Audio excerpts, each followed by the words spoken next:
The following is a conversation with Bhaskar Sunkara. He's a democratic socialist, a political writer, founding editor of Jacobin, president of the nation, former vice chair of the Democratic Socialists of America, and the author of the Socialist Manifesto, the case for radical politics in an era of extreme inequality. As a side note, let me say that this conversation with Bhaskar Sunkara, who is a brilliant socialist writer and philosopher, represents what I hope to do with this podcast. I hope to talk to the left and the right, to the far left and the far right, always with the goal of presenting and understanding both the strongest interpretation of their ideas and valuable, thought-provoking arguments against those ideas. Also, I hope to understand the human being behind the ideas. I trust in your intelligence as the listener to use the ideas you hear to help you learn, to think, to empathize, and to make up your own mind.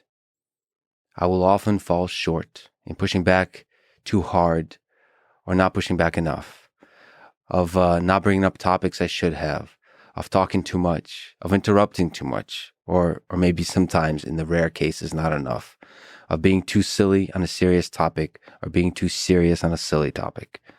I'm trying to do my best, and I will keep working my ass off to improve.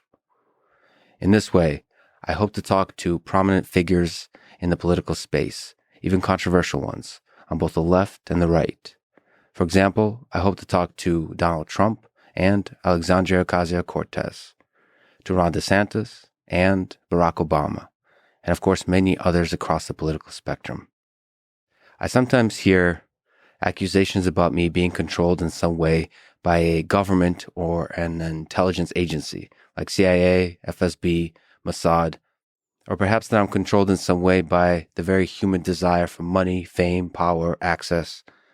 All I have is my silly little words, but let me give them to you. I'm not and will never be controlled by anyone. There's nothing in this world that can break me and force me to sacrifice my integrity. People call me naive. I'm not naive. I'm optimistic. And optimism isn't a passive state of being. It's a constant battle against the world that wants to pull you into a downward spiral of cynicism. To me, optimism is freedom. Freedom to think, to act, to build, to help, at times in the face of impossible odds. As I often do, please allow me to read a few lines from the poem If by Rudyard Kipling. If you can keep your head when all about you are losing theirs and blaming it on you, if you can trust yourself when all men doubt you, but make allowance for their doubting too, if you can wait and not be tired by waiting, or being lied about, don't deal in lies, or being hated, don't give way to hating, and yet don't look too good nor talk too wise. Even this very poem is mocking my over-romantic ridiculousness as I read it. The meta-irony is not lost on me, my friends. I'm a silly little kid trying to do a bit of good in this world. Thank you for having my back through all of it, all of my mistakes. Thank you for the love. And now, a quick few second mention of each sponsor.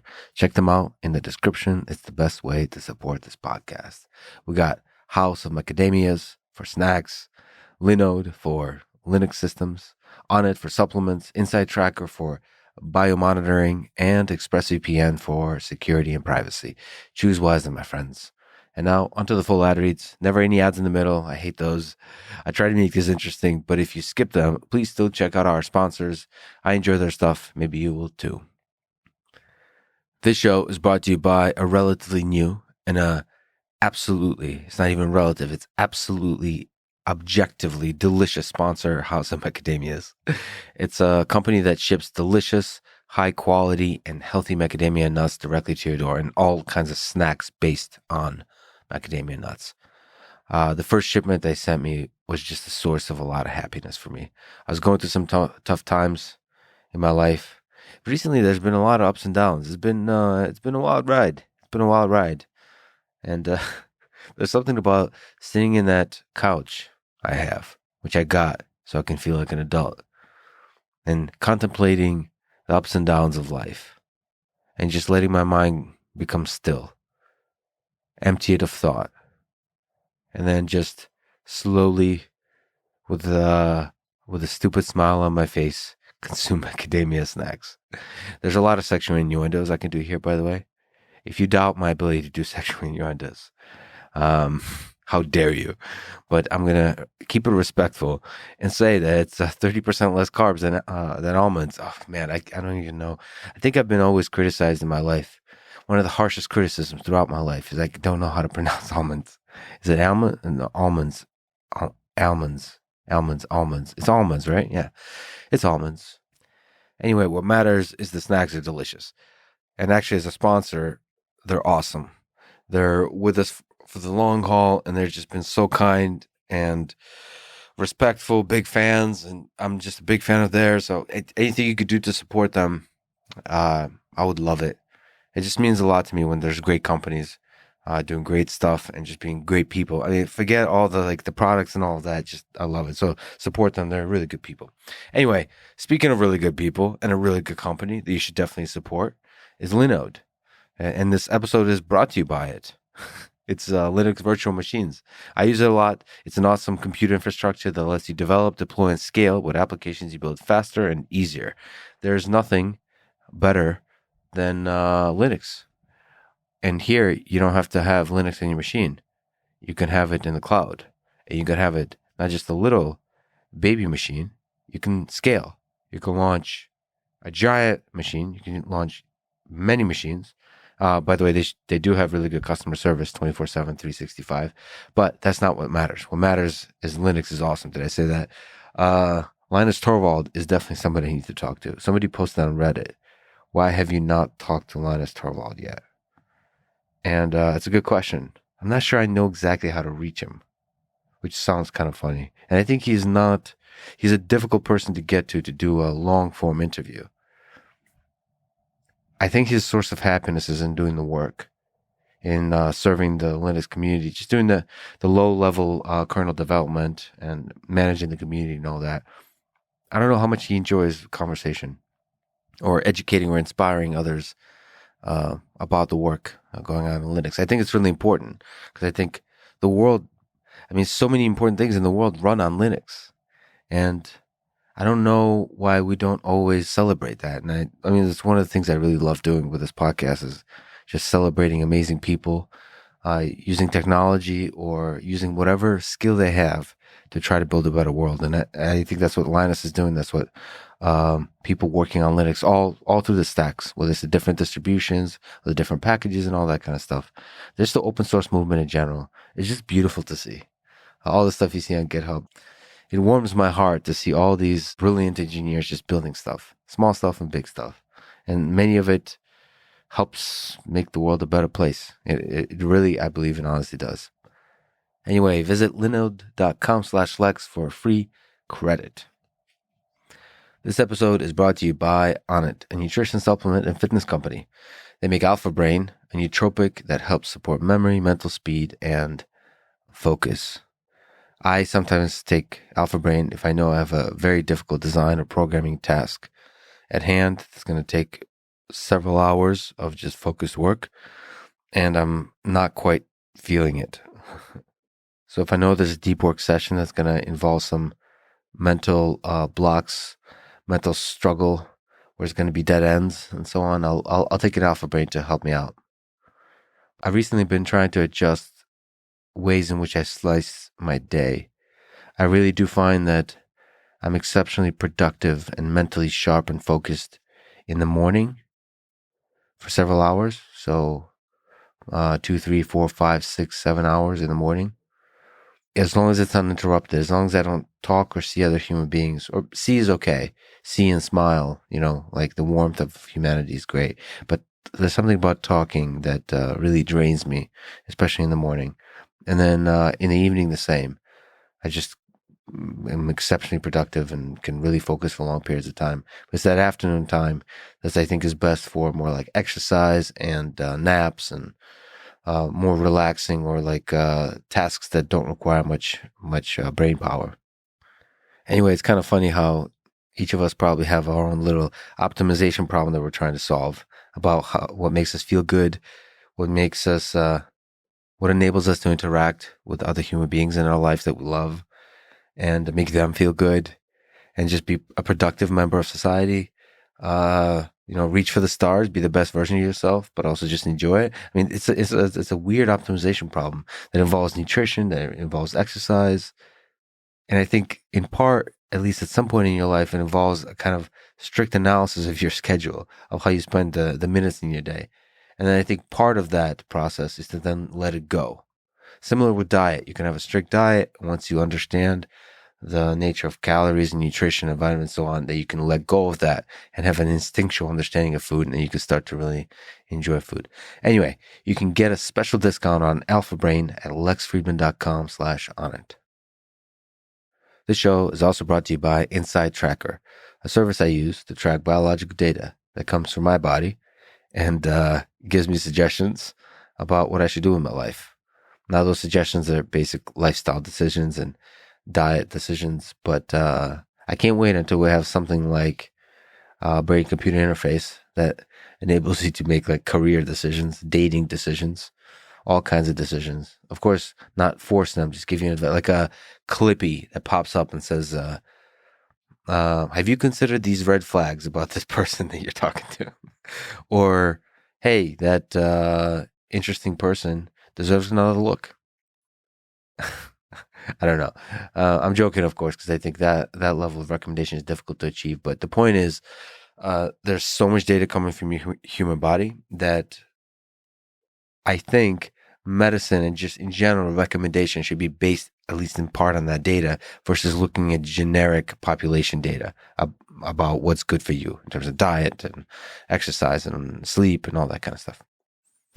I think this is the future, and Inside Tracker is taking steps towards that future. Get special savings for a limited time, and you go to insidetracker.com/lex. Finally, this show is also brought to you by ExpressVPN. I've used them for many, many, many years. The big sexy red button that you click and it just works, and it protects your privacy on this big, beautiful, complex internet of ours that's full of chaos and dangers and so on. A good VPN should be your first layer of protection. And it does a bunch of other things, of course, but I think the most important thing is it just works. And it works fast. It works on any device, any operating system. It works on Linux, anything, Android. And it's very intuitive to use. It does one thing and it does it extremely well. And that's what I think great pieces of software, great services should do. Do one thing and do it extremely well. Now, to me, ExpressVPN for many years has been the embodiment of that idea. Go to expressvpn.com/LexPod for an extra 3 months free. This is the Lex Fridman podcast. To support it, please check out our sponsors in the description. And now, dear friends, here's Bhaskar Sunkara.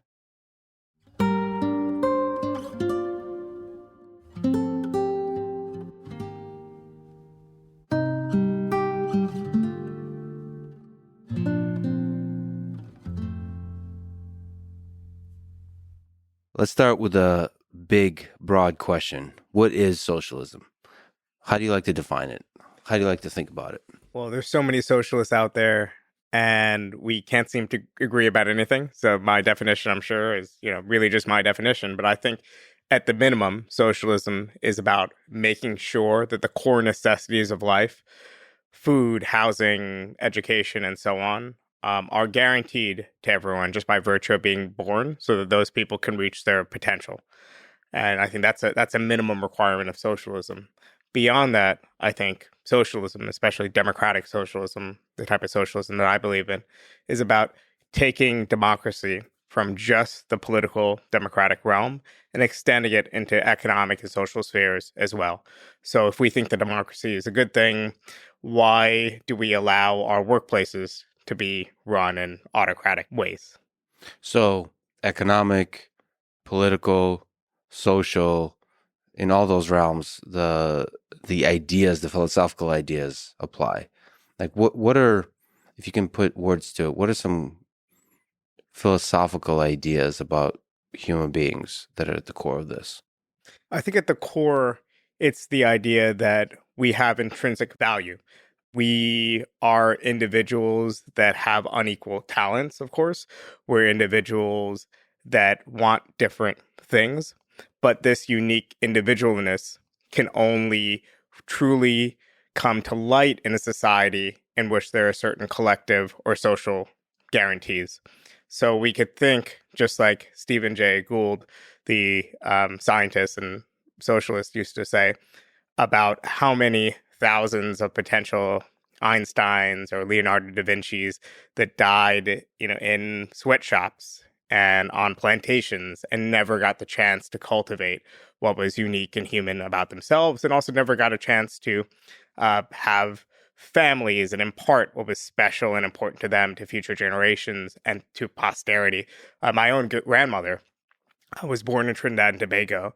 She was illiterate till her dying days. She in East Orange, New Jersey. She never had the chance to write down her memories of her life in Trinidad as a young woman and what it meant. She, of course, had lots of children, and she was able to impart some stories to her children and grandchildren.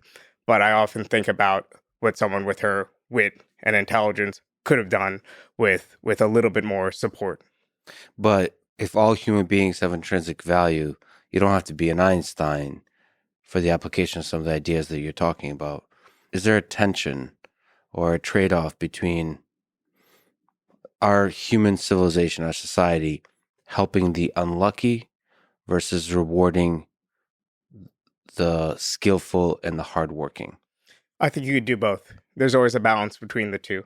I think you could reward people who make innovations and who improve lives for everyone through their innovations by giving them, let's say, even more consumption, even that level of inequality, while still making sure that there's not people in poverty and suffering, and while making sure that, hey, we're gonna give these people who want to work that extra 10 hours or 20 hours or want to apply their hard work some extra benefits, but that these benefits would be not the extreme disparities that you have today.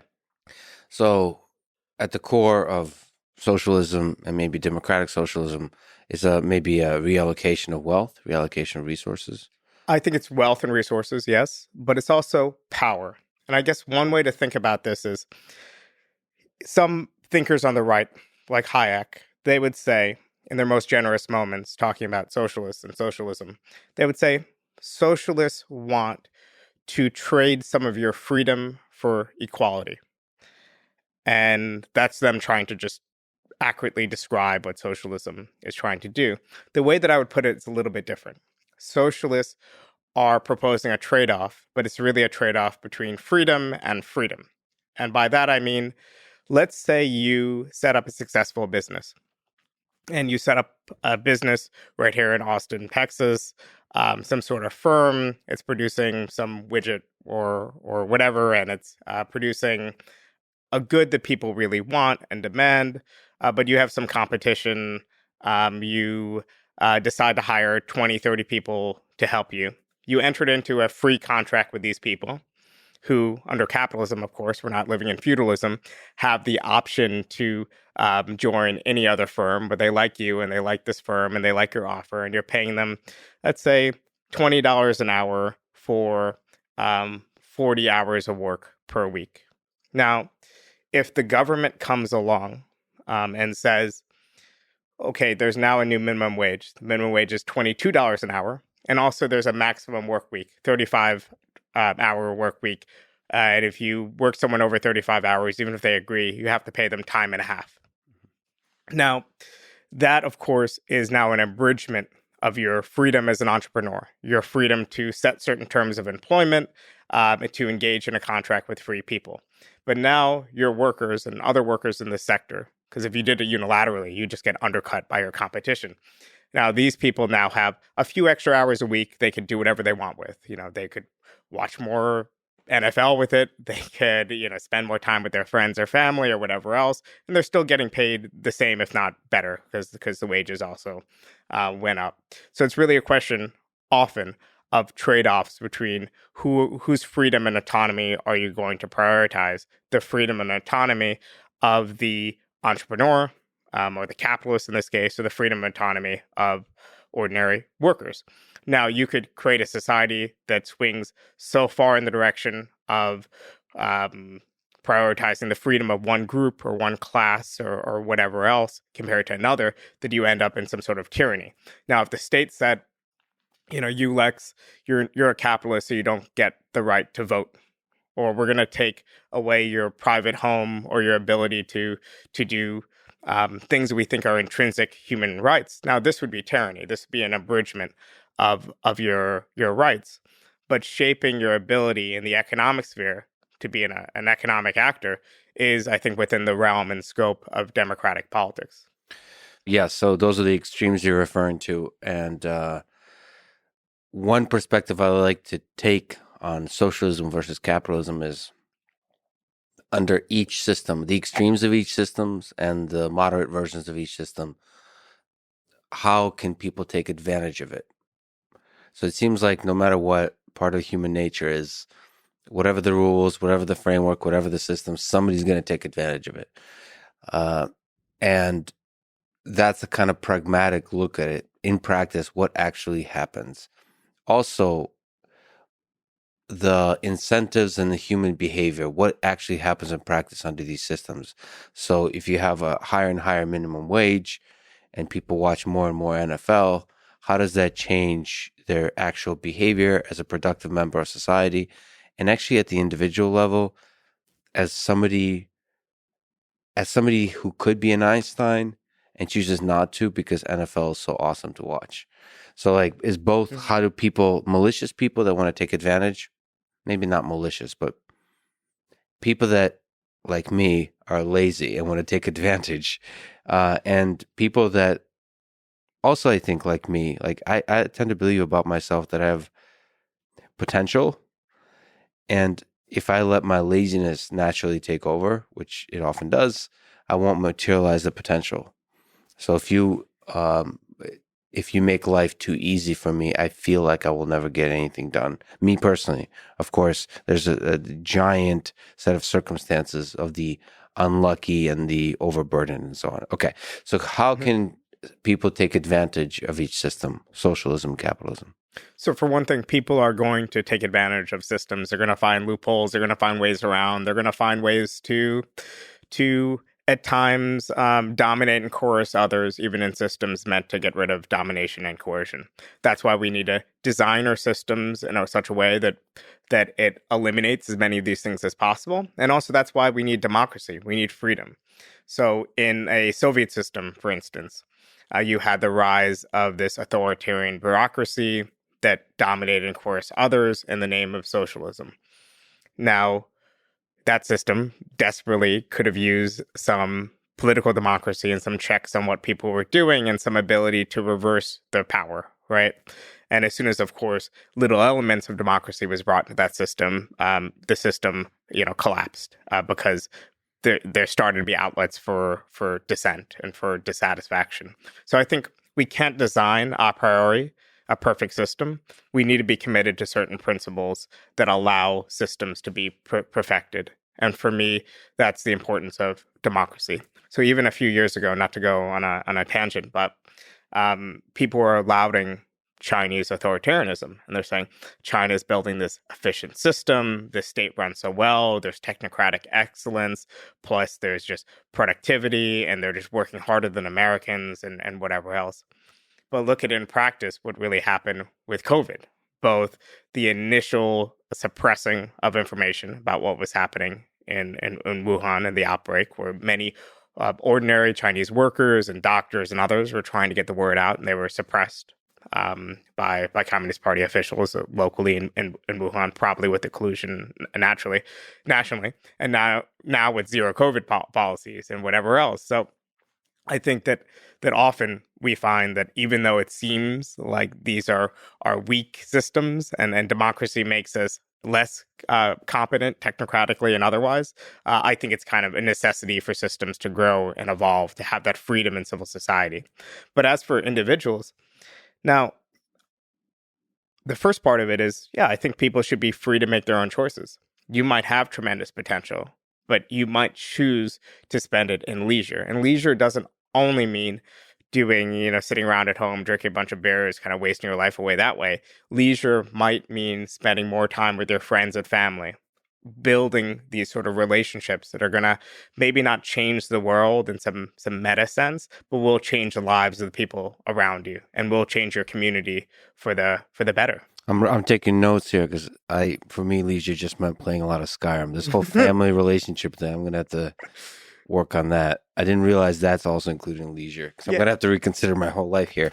Hey, anyway, no, leisure should mean civic activity too, right? I mean, there's that famous book, the Robert Putnam one, Bowling Alone or whatever, which described that for now. I mean, I was born in 1989. I like, video and computer games, so I definitely do that type of leisure too. But I found a lot more richness in my life when, in the last, decade, a lot of my leisure has returned to like going to the local bar for like the couple drinks I have a week instead of doing it at home alone watching TV or something, because you get that random conversation, that sense of a place and belonging.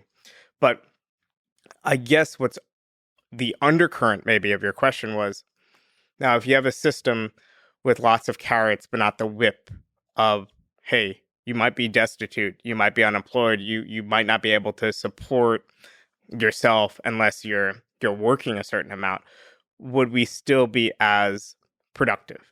Would we still be able to generate enough value for society? And I think that that's a question that is quite interesting. I think that we're living in a society now with enough abundance that we could afford more people deciding to opt out of the system, out of production, and that the carrots of staying in, more money for consumption, more ability to do cool things, more just social rewards that comes from being successful or from providing, would be enough. But that's another thing that would have to be balanced in a system. So if we're seeing mass unemployment by choice in a democratic socialist system, then you might need to reconfigure the incentives. You might need to encourage people to go back into production. But that's something that, again, you could do through democracy and through good governance. You don't have to set the perfect blueprint in motion. Write up a treatise now, and 50 years from now, try to follow it like it's scripture. So, by the way, I do like how you said whip instead of stick in carrot and stick. That's putting a weight on the scale of which is better. But yes, but I would actually argue to push back that the wealthier we get as a society, as a world, that the more comfortable the social nets become. So the less of a whip or a stick they become. Because one of the negative consequences, even if you're on welfare, is like, well, life is not going to be that great. But the wealthier we become, the better the social programs become, the easier life becomes at the bottom. And so you might not have this motivation financially to get out from the bottom. That said, the pushback on the pushback is that there's something about human nature in general, money aside, that strives for greatness, that strives to provide a great life, a great middle-class life for your family. And so that's the motivator to get off from the bottom. Well, I think a lot of people who are stuck at the bottom of the labor market today, one, these are people who are kind of are true philanthropists, because a lot of them are the ones who are working 2 jobs and are working 60 plus hours and are providing, in this country, it's such a bargain for their labor because they're so underpaid.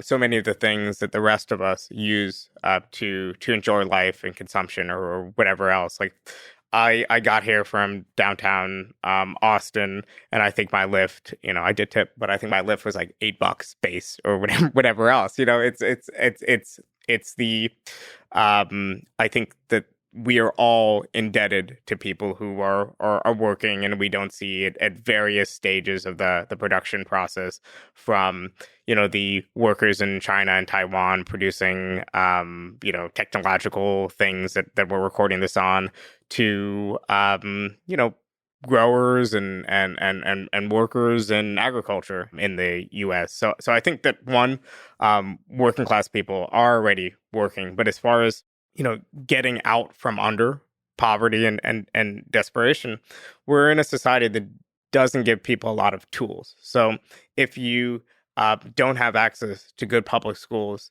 from, age 5 until, 12, 13, it's going to be really hard to move from generations of your family being involved in manual labor to doing other forms of labor. You're going to be stuck at a certain part of our labor market as a result.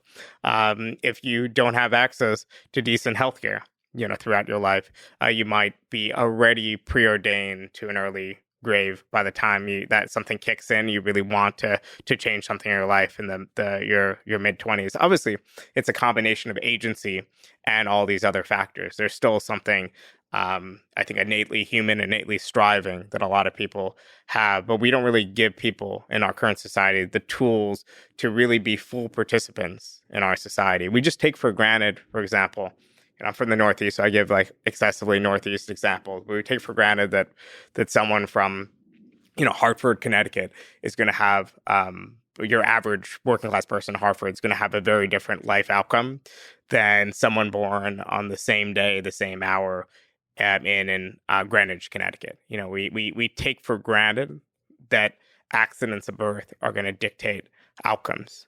So you mean like, depending on the conditions of where you grew up, there's going to be a fundamentally different experience in terms of education, in terms of the resources available to you to allow yourself to flourish. Yes, If a poor city and a rich city, and Connecticut is great. It's highly, highly underrated. Both New Yorkers and people from Boston kind of have a colonial feeling about Connecticut where we make fun of it and we try to carve it up. The West belongs to New York, the East to Boston, but I'm here for Connecticut nationalism. I think it's a great place. Okay, can we actually step back a little bit on definitions? Because you said that some of the ideas practically that you're playing with is democratic socialism. We talked about the higher level, the higher kind of vision of socialism, the ideals, the philosophical ideas. But how does it all fit into the big picture historically of ideas of Marxism, communism, and socialism as it was defined and experienced and implemented in the 20th century? So what's your key differences? Maybe even just like socialism, communism. Yeah, well, I hate the no true Scotsman sort of response to this, which is, oh, that socialism is bad. Yeah. So it wasn't really socialism. And my socialism is good, so it is socialism. But I think that socialism and communism share a common ancestor, which is they both emerged out of the turmoil and development of late 19th century capitalism. And the fact that there was all these workers' parties that were organizing across the capitalist world. So in Europe, for instance, you had this mass party called the German Social Democratic Party, that became probably the most important, the most vibrant party in Germany in the 1880s and 1890s. But they were locked out of power because Germany at the time was still mostly autarchic. It had a parliamentary democracy, but it was a very undemocratic democracy. The Kaiser still ruled. And these movements took root across the capitalist world, but including in Russia and in conditions of illegality. So it was assumed for many, many years in the workers' movement across Europe and among socialists of Europe, they called themselves social democrats then, that the revolution would first probably happen in Germany, in this developed, growing hub of industrial capitalism, and not in semi-feudal Russia. But then World War I came. The workers' movement was split between parties that decided to either keep their head down or to implicitly support the war, and then support the war for now, or keep your heads down, don't get banned, don't get arrested, then we'll just take power after the war is over. And those like Russia, and also in the United States for that matter, that chose the path of resistance to the war. And it was the Bolshevik faction of the Russian movement, Lenin's Bolshevik party, that took power in Russia after a period of turmoil where it didn't seem, well, was it going to go to the fascist right or was it going to go to the far left? There was a period of flux and turmoil in Russia, but definitely the old regime was not able to stand. And these Russian social democrats, these Bolsheviks, said social democracy has so betrayed the idea of internationalism and brotherhood and progress it was supposed to stand for that we can't call ourselves social democrats anymore. We're going to go back to this old term that Marx used. We're going to call ourselves communists. And that's where official kind of communism out of Russia emerged. In other parts of Europe, parties were actually able to take power, some in the interwar period, but most in the post-war period. And they also came out of this old social democratic movement. And these parties mostly just called themselves socialists. And a lot of them still on paper wanted to go beyond capitalism, but in practice, they just managed capitalism better in the interests of workers. But they all had the same common ancestor. And in practice, to me, social democracy means trying to insert doses of socialism within capitalism, but maintaining capitalism. Communism meant this attempt to build a socialism outside of capitalism in often authoritarian ways, in part because of the ideology of these communists, but in part because of the conditions in which they inherited. They weren't inheriting a democracy; they were inheriting a country that had been ruled by the czars for centuries, and with very little condition, like a very weak working class, very poor and devastated by war, and so on, where authoritarianism kind of lended itself to those conditions. Then there's me. Then there's democratic socialists, and the way I would define it is, we like a lot of what the Social Democrats accomplished, but we still believe in going beyond capitalism and not just building socialism within capitalism, but we believe in this ultimate vision of a world after capitalism. What does that world look like, and how is it different from communism? Actually, maybe we can linger before we talk about your vision of democratic socialism. What was wrong with communism, Stalinism, implementation of communism in the Soviet Union? Why did it go wrong? And in what ways did it not go wrong? In what ways did it succeed? Let me start with the second part of that question. And that's a very difficult one to answer, in part because I morally and ethically am opposed to any form of authoritarianism or dictatorship. And often when you talk about the successes of a government or what it did developmentally that might have been positive, we have to abstract ourselves from what we morally believe and just kind of look at the record, right? I would say that the Soviet experiment started off in Lenin's time as the attempt to kind of just hold a holding action. Hey, we don't really have the conditions to rule this country. We have the support of the working class, or most of it, but the working class is only, 3% of the population. The peasantry is really against us. A lot of this 3% of the population has died in war, and half of them supported the Mensheviks and the more moderate socialists anyway. But the alternative in their minds was going to be a far-right reaction, some sort of general taking power in a coup or whatever else, or just them ending up back in prison, because a lot of them were in prison under the Tsar, or just killed. So they figured, all right, we're going to have a holding action where we maintain as much of this territory of the old Russian Empire as possible. We'll try to slowly implement changes, restabilize the economy through something called a new economic program, which was kind of a form of social democracy, if you will, because it allowed market exchange for the peasants, combined with state ownership of industries in the cities. And for a while, it seemed to be working. The revolution never came that they were expecting in Western Europe, but in Russia itself, they were able to restabilize things by the middle or end of the 1920s, and they were able to build more of a popular base for some of their policies because people who had seen the chaos of World War I and revolution and then Civil War kind of just wanted stability. And after a decade plus of war, if you had a government that was able to give you enough to eat and a job, that was good enough for them. Then Stalin came into power, and he wanted to rapidly industrialize. And his logic was, the revolution's not going to come in the West. We need to build socialism in one country, and we need to catch up with the West. We need to turn ourselves into an industrial powerhouse as quickly as possible.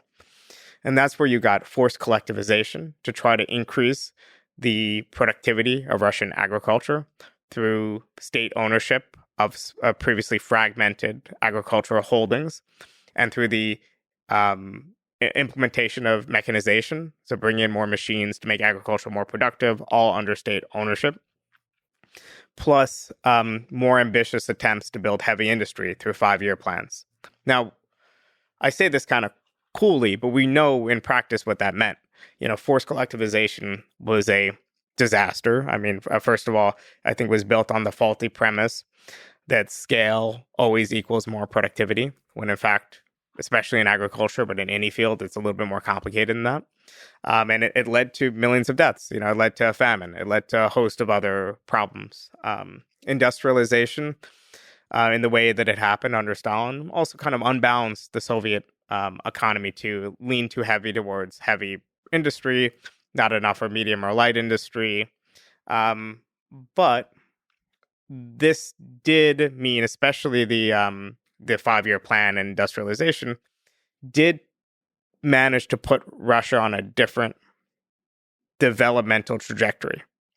So by the time the post-war period came, one, it might have gave them the ability to survive the Nazi invasion to begin with. That's a complicated question. And then by the time the post-war period came, Russia had kind of jumped ahead of its developmental trajectory in a way that a lot of other countries didn't do. There are a few examples, like Japan is one that managed to.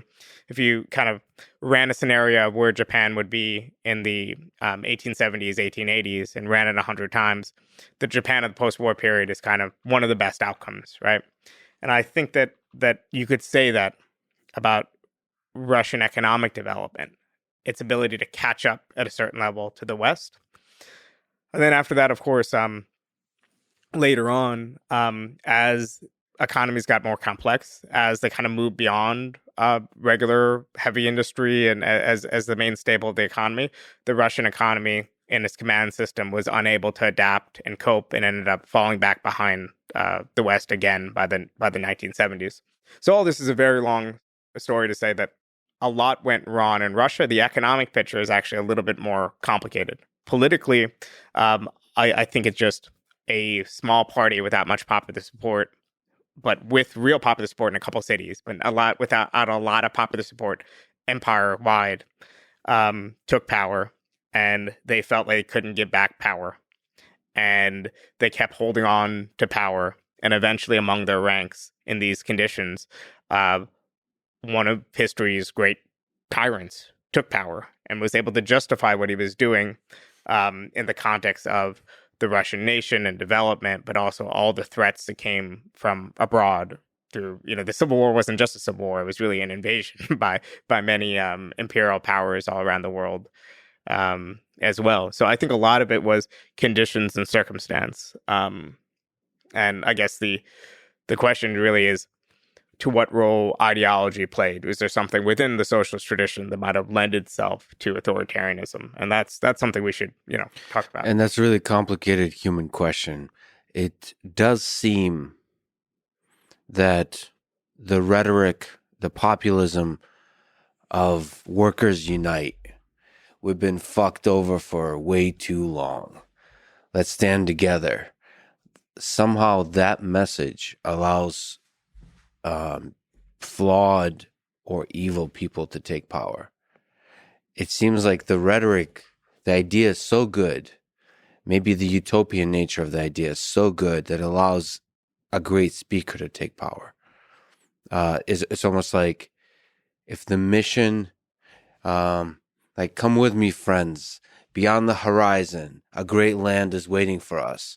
That encourages sort of, dictators, authoritarians to take power. Is there something within that ideology that allows for that, for the sort of, for lying to people, essentially? Well, I might surprise you with my answer, because I would say, yes, maybe. But I think that it's not just socialism.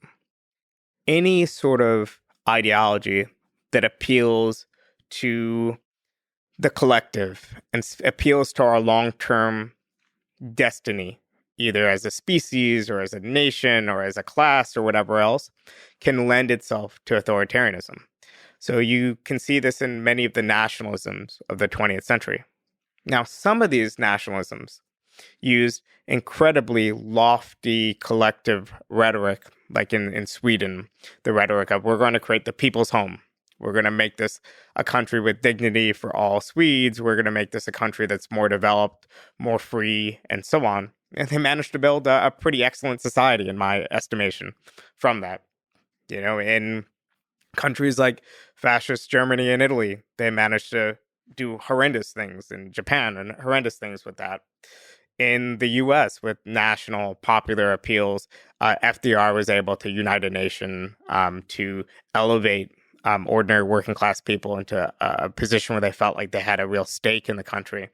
And I think did great things with the New Deal.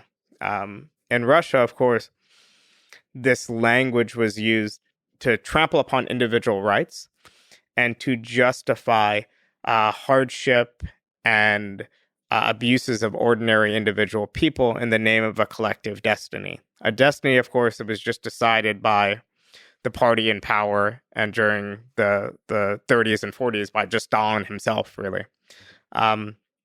Now, I think that's really the case for making sure that we have a bedrock of civil rights and democracy. Then on top of that, we could debate. We could debate different national destinies. We could debate different appeals, different visions of the world. But as long as people have a say in what sacrifices they're being asked to do, and as long as those sacrifices don't take away what's fundamentally ours, which is our life, which is our basic rights. And our voice. So this complicated picture, because help me understand. You mentioned that social democracy is trying to have social policies within a capitalist system, in part, but your vision, your hope for a social democracy is one that goes beyond that. How do you give everybody a voice while not becoming the Soviet Union, while not becoming where basically people are silenced either directly through violence or through the implied threat of violence and therefore fear? So I think you need to limit the scope of where the state is and what the state can do and how the state functions, first of all. Now, for me, social democracy was like the equivalent of, I'll give a football analogy. It was the equivalent of, getting to the red zone and then kicking a field goal. You'll take the 3 points, but you would have rather got a touchdown. And for me, socialism would be the touchdown. It's not a separate, different playing field. Some people would say socialism would be an interception. Sure. No, and they would have the right to again, to say that and to say we shouldn't go further. And most coaches would take the safe route, right? So you're going against the decision. Anyway, the analogy takes too far. Yeah. But I understand. So for you, the goal is full socialism. But I'll take the 3 points. It's a part of. I just want to march down the field. I want to get within scoring position. The reason why we should really move from this analogy, but the reason why I call myself a socialist is looking through history and these examples of social democracy. You saw that they were able to give working class people lots of rights and income and power in their society. But at the end of the day, capitalists still had the ultimate power, which is the ability to withhold investment. So they could say in the late 1960s and the early 70s, listen, I was fine with this arrangement 10 years ago, but now I feel like I'm going to take my money and I'm going to go move to a different country, or I'm just going to not invest because my workers are paid too much. I'm still making money, but I feel like I could be making more. I need more of an upper hand, right? So their economic power is then challenging the democratic mandate of Swedish workers that were voting for the Social Democratic Party and were behind this advance. So to me, what socialism is, in part, is taking the means of production, right, where this capitalist power is coming from, and making it socially owned so that ordinary workers can control their workplaces, can make investment decisions, and so on.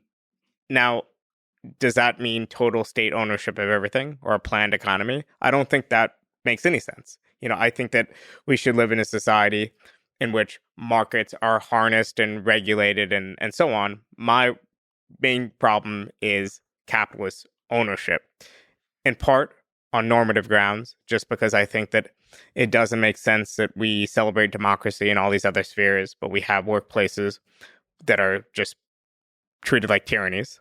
And in part because I think that ordinary workers would much prefer a system in which over time they, accrued shares and ownership, where they got, in addition to a base kind of wage, they got dividends from their firm being successful. And that they figured out how to, large firms, they're not going to be making day-to-day decisions by democratic vote, right? But maybe you would elect representatives, elected managements once every year or two, depending on your operating agreement and so on. That's kind of my vision of a socialist society. And this sounds, I hope, like, agree or disagree, like it would not be a crazy leap into year zero, right? That this could be maybe a way in which we could take a lot of what's existing in society, but then just add this on top. But what it would mean is a society without a capitalist class. This class hasn't been, individually, these people, haven't been taken to re-education camps or whatever else, but they're just no longer in this position. And they're now part of the economy in other ways. Like, they'll probably be the first set of highly competent technocrats and managers and so on. They'll probably be very well compensated for their time and expertise and whatever else. But to me, both the practical end of things, like taking away this ability to withhold investment and increasing our ability to democratically shape investment priorities and to continue down the road of social democracy.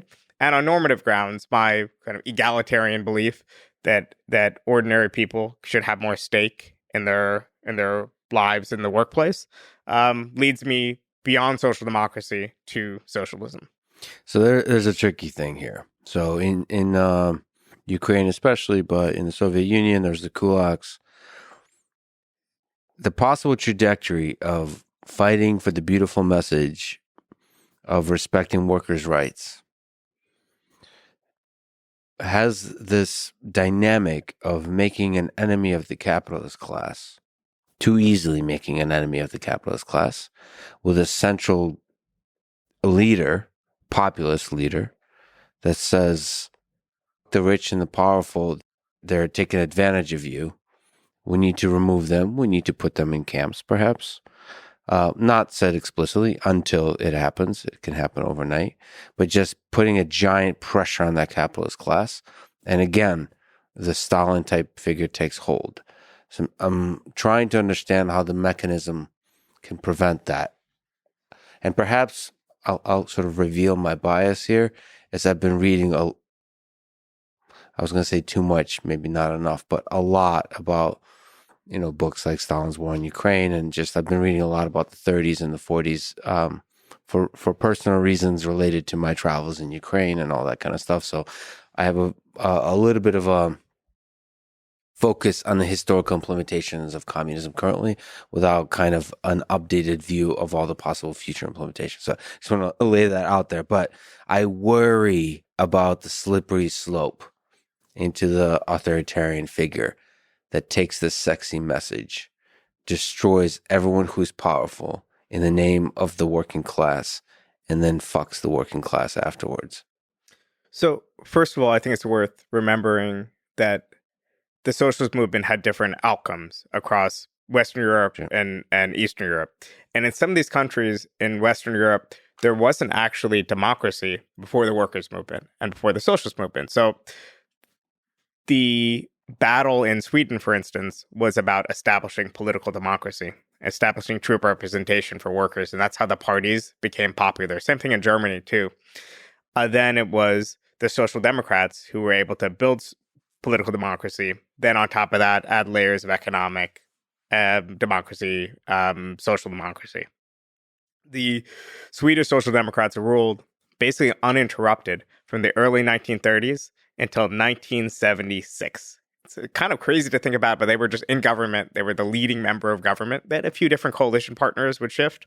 Sometimes they were with the agrarians. Sometimes they were with the communists briefly. But they ruled uninterrupted. And they lost an election in 1976, and they just left power. And then they got back into power in the 80s. So in other words, like, they created a democratic system, of course, with mass support of working class people. Then they truly honored the system, because when they lost power, they lost power. They left power. There's plenty of cases like that across Europe and the world, and in other countries like Korea and elsewhere, where the workers' movements, the most militant, the most class-centric workers, South Africa is the same way, created democratic systems. Now, Russia, I think a lot of what happened had to do with the fact that it was never a democratic country. It was ruled by a party, and the party itself was very easy to shift from a somewhat democratic party in Lenin's day to an authoritarian one in Russia. And there was no distinction then between the party and the state. So your authoritarian party then became authoritarian total control over the entirety of the state. Now, the fact that the Soviet system involved total state ownership of production meant that the authoritarianism of the party state could go even deeper into the lives of ordinary people compared to other horrific dictatorships like Pinochet's Chile and so on, when maybe you could find some solace like just at home or whatever else. You didn't have the same sort of totalitarian, like control of people's lives. But I would say that socialism itself has yielded different outcomes. Now, on the question of polarization, I guess that implies that this polarization, this distinction, is a distinction that isn't real in society and that is kind of being manufactured or generated. So you mean the capitalist class and the working class, yeah. Just to clarify? Yeah, okay. So in certain populist distinctions, the division is basically arbitrary or made up. The us versus them polarization, depending who the us and who the them are. It's truly a something that's manufactured. But capitalism itself, as a system based on class division, whether you support it or oppose it, I think we should acknowledge it's based on class division. That is the thing creating that polarization. Now, I think a lot of what socialists try to do is we try to take bits of working class opposition to capitalism, to their lives, to the way they're treated at work, and so on. And yes, we do try to organize on those bases to help workers take collective action, to help them organize in political parties, and so on, to represent their interests, economic and otherwise. But the contradiction exists to begin with. And if anything, this system, which I'm proposing, democratic socialism, would be kind of a resolution of this conflict, this dilemma, this thing that has always existed since, chieftain and follower and so on. We've had class division since the Neolithic Revolution.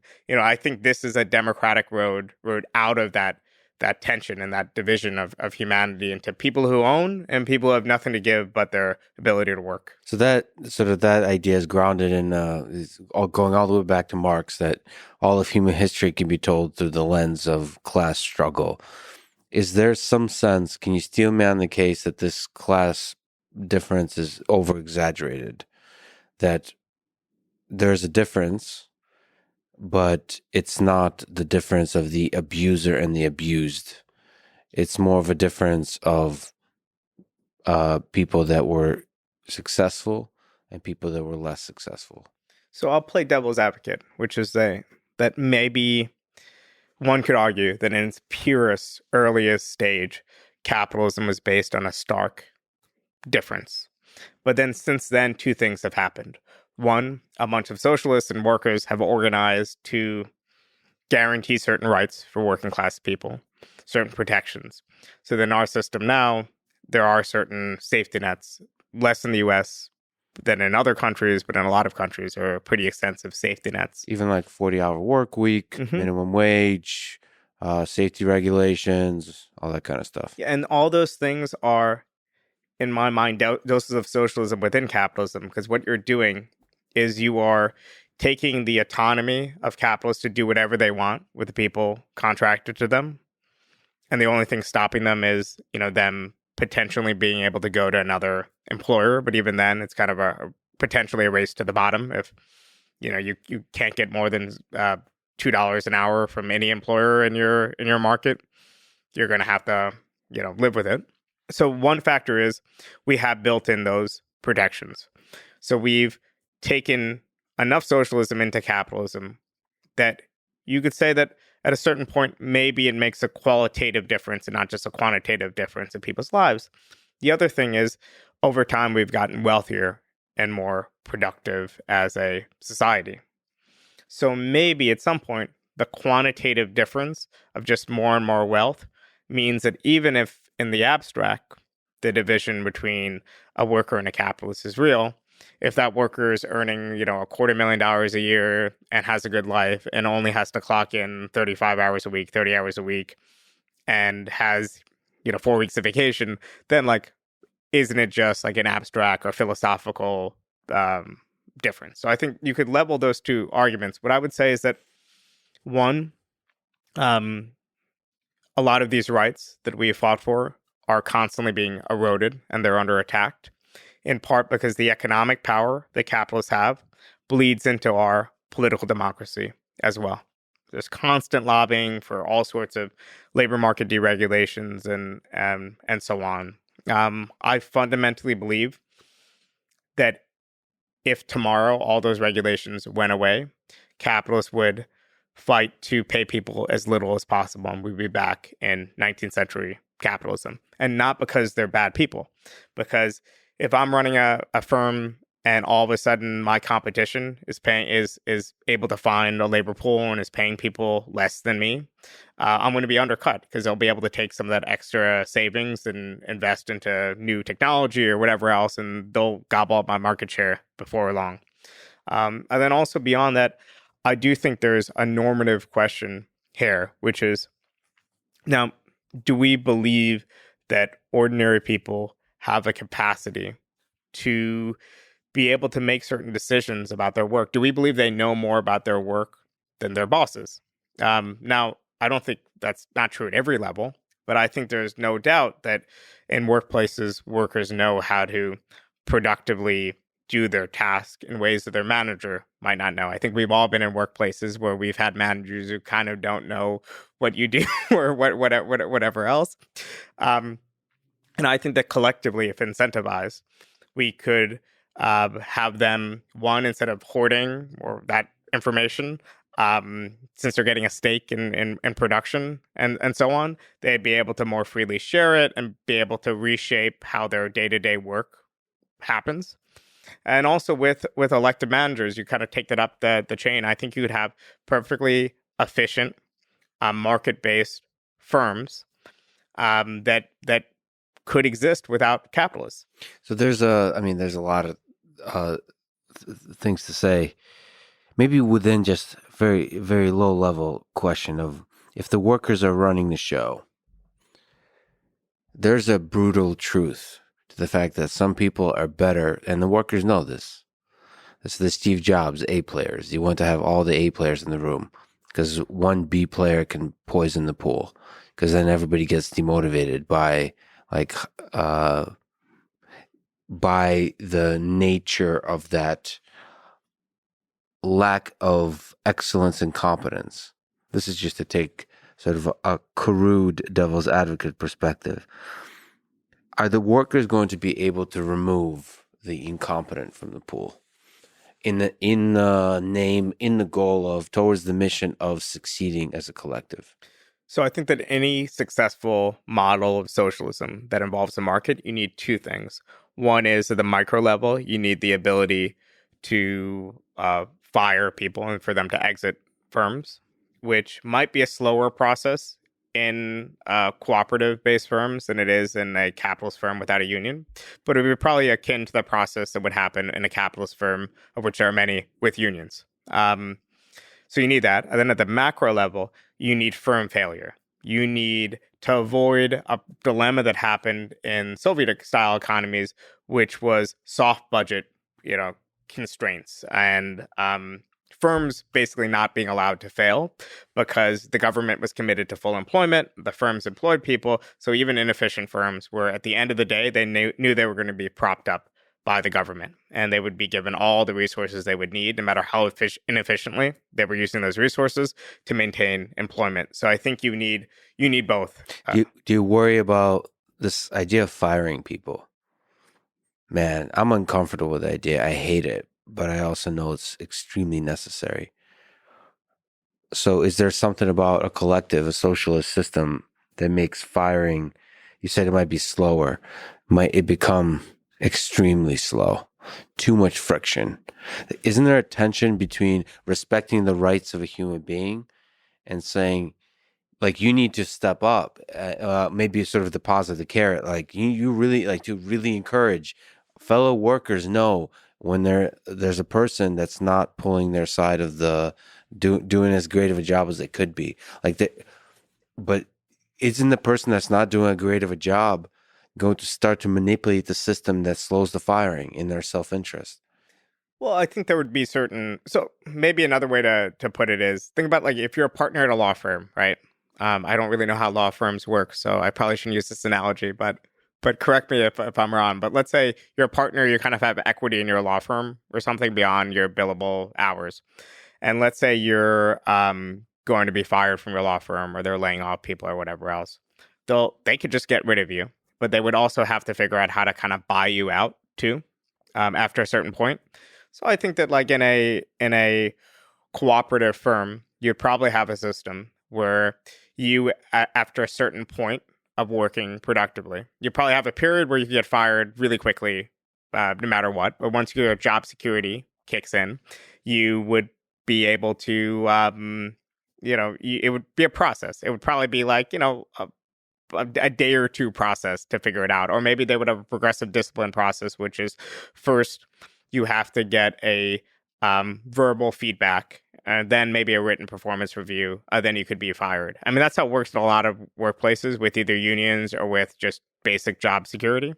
In most countries, that's how it works, because there's not at-will employment in most countries. So I think that the real tension is, if you fire someone, if you're condemning them to destitution, then morally you'd really feel something there, as you should, as a human being concerned about other people.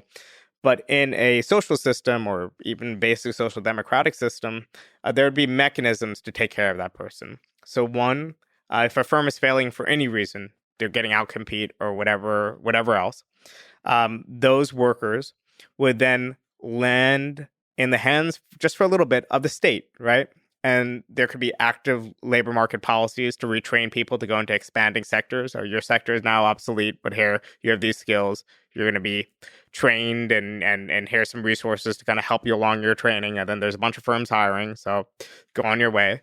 Then also, just with an expanded welfare state, being destitute in certain countries, being unemployed in certain countries is easier than in other countries or situations. So, you still can fall back on that mechanism. And also, in my vision of market socialism, a democratic socialism, there would be an expanded state sector. Not anything you can imagine, but the way in which there's more of a state sector in countries like Norway or Denmark than there is in the U.S. So there would be, various forms of state employment and whatever else.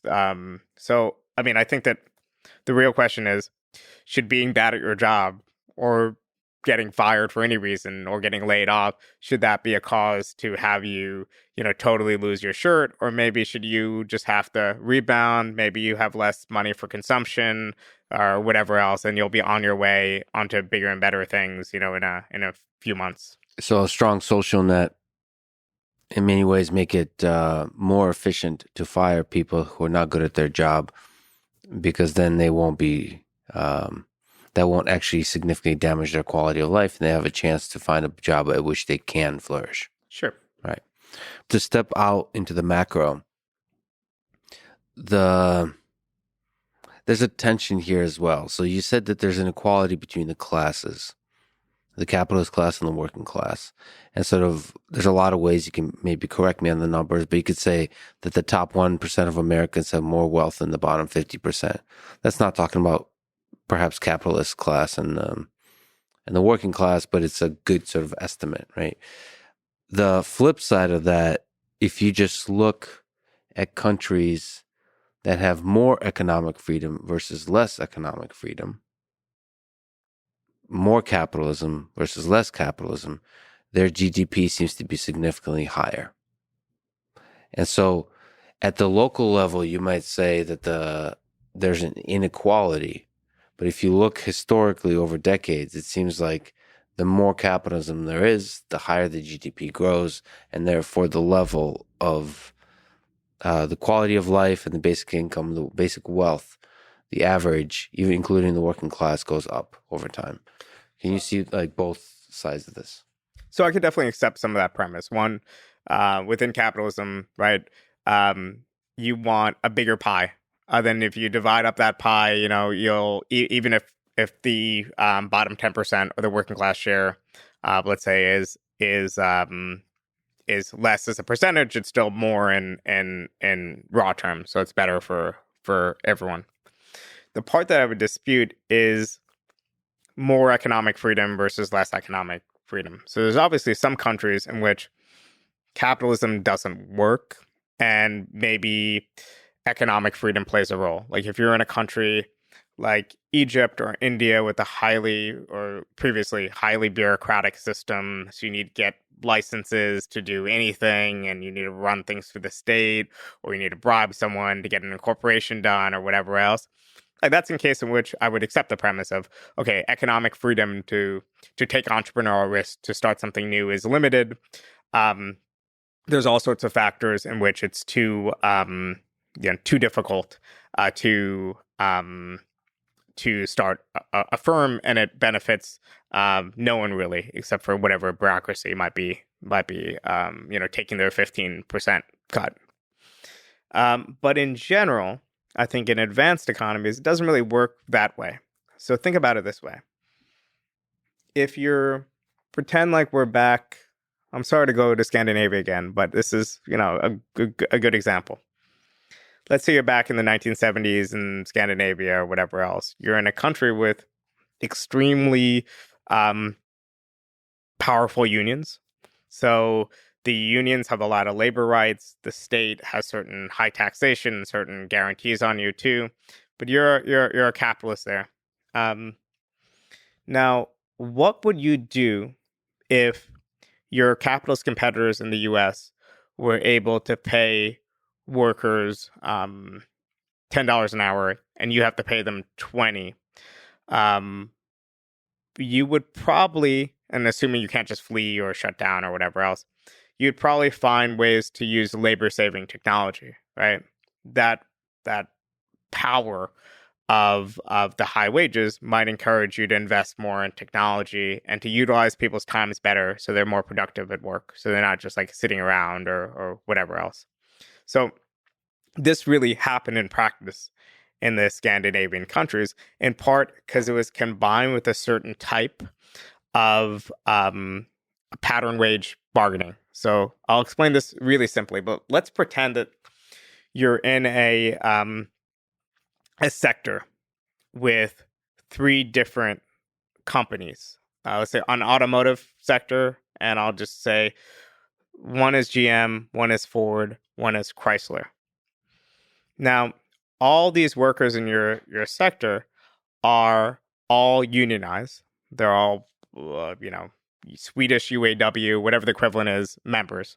And they're all paid the same. And the union is setting, through bargaining, the union is setting the wages across the sector. But the unions, and let's say GM is the most productive of these companies. Ford is number 2. Chrysler is number 3. Mm-hmm. The unions would intentionally set the wages, set their benchmark to Ford in the middle. So what that would do is say to Ford, okay, Ford will stay in business because they'll be able to meet the wage demands. Chrysler's might go out of business because they won't be able to meet the demands, or they'll have to really adapt really quickly. They might have to lay off people. They might have to restructure. So the union knows this in advance, and all the auto workers know this. But the most efficient manufacturer, GM, now has excess profits, because if they were negotiating with just the GM workers might even have been able to demand more. But instead, these workers are pegging their wage demands to Ford's level, and GM is, in theory, able to expand and employ more people and adopt new production techniques with their surplus. Then those Chrysler workers would be absorbed by the state by active labor market policies, then put back to work for GM or for these expanding, sectors.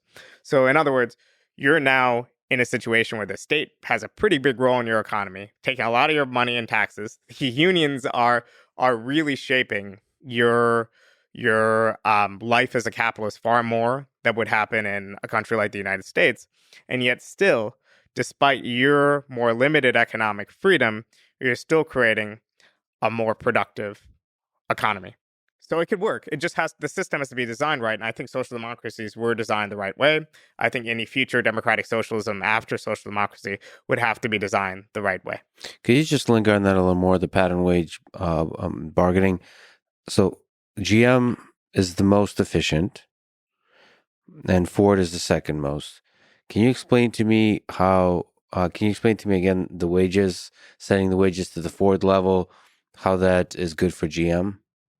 So how that encourages more of GM? This is just sectoral, or actually in this case, centralized wage bargaining. So setting the wages at a level that Ford can afford, but a level that would probably be too expensive to Chrysler in the automotive sector, would benefit GM because they're drawing what we could call excess profits.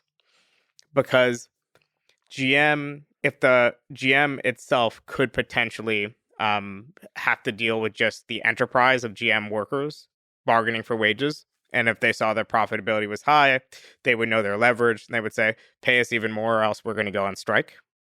Mm-hmm. But instead, they're accepting slightly lower wages than they would have otherwise had in return for the company having excess profits that they're, through both the state, their union, and sometimes like there's worker councils or whatever else, they're playing a role in saying, okay, we're going to make sure this excess profit is actually invested productively in order to expand employment and just output. Okay, can we talk about unions in general? Then, what are the pros and cons of unions? So the interest of the union. Maybe you can correct me if I'm wrong. I have a lot to learn both about the economics and the human experience of a union. The union's interest is to protect worker rights and to maximize worker happiness, not the success and the productivity and the efficiency of a company, right? No, I would disagree. So I think a union's interest is in what's collectively bargaining on behalf of workers. Because in certain cases, I am right now a manager at The Nation magazine, right? If I have a problem with my working conditions or I need a raise or whatever else, I could, with my skill set, my background, my role in the company, I could go to my boss, the owner of The Nation, and say, okay, I need to renegotiate my contract on these terms. I could bargain, right? Now, if I was a ordinary worker at like a CVS or something, if I didn't like my conditions and I went to my boss and said, hey, I need a $2 raise and, I need to like be home by 8:30 because, I have obligations at home. The boss would probably say, I'm sorry, that's not possible, right? Maybe try the Rite Aid down the street or the Walgreens down the street or whatever.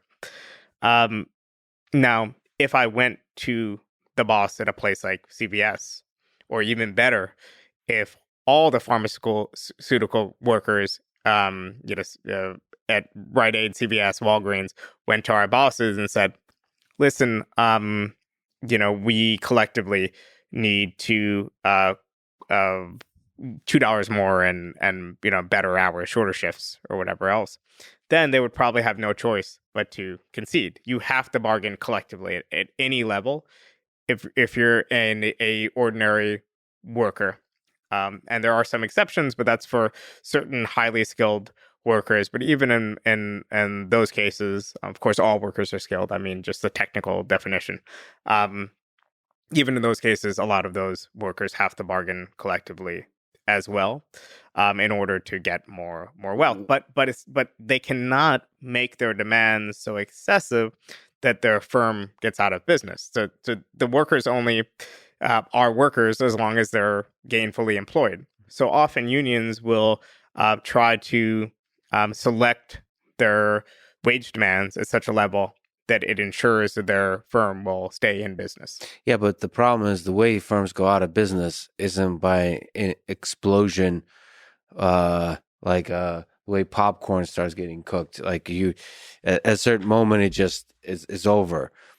It seems like the union can, through collective bargaining, keep increasing the wage, keep increasing the interest of the worker until it suffocates the company, that it doesn't die immediately, but it dies in like 5 years. So that might still serve the interest of the worker, but it doesn't serve the interest of society as a whole that's creating cool stuff and increasing sort of a market that's operating and increasing cool stuff and constantly innovating and so on, and creating more and more cool stuff and increasing the quality of life in general. I disagree with the premise, because I think even taking your example, that would be better for society.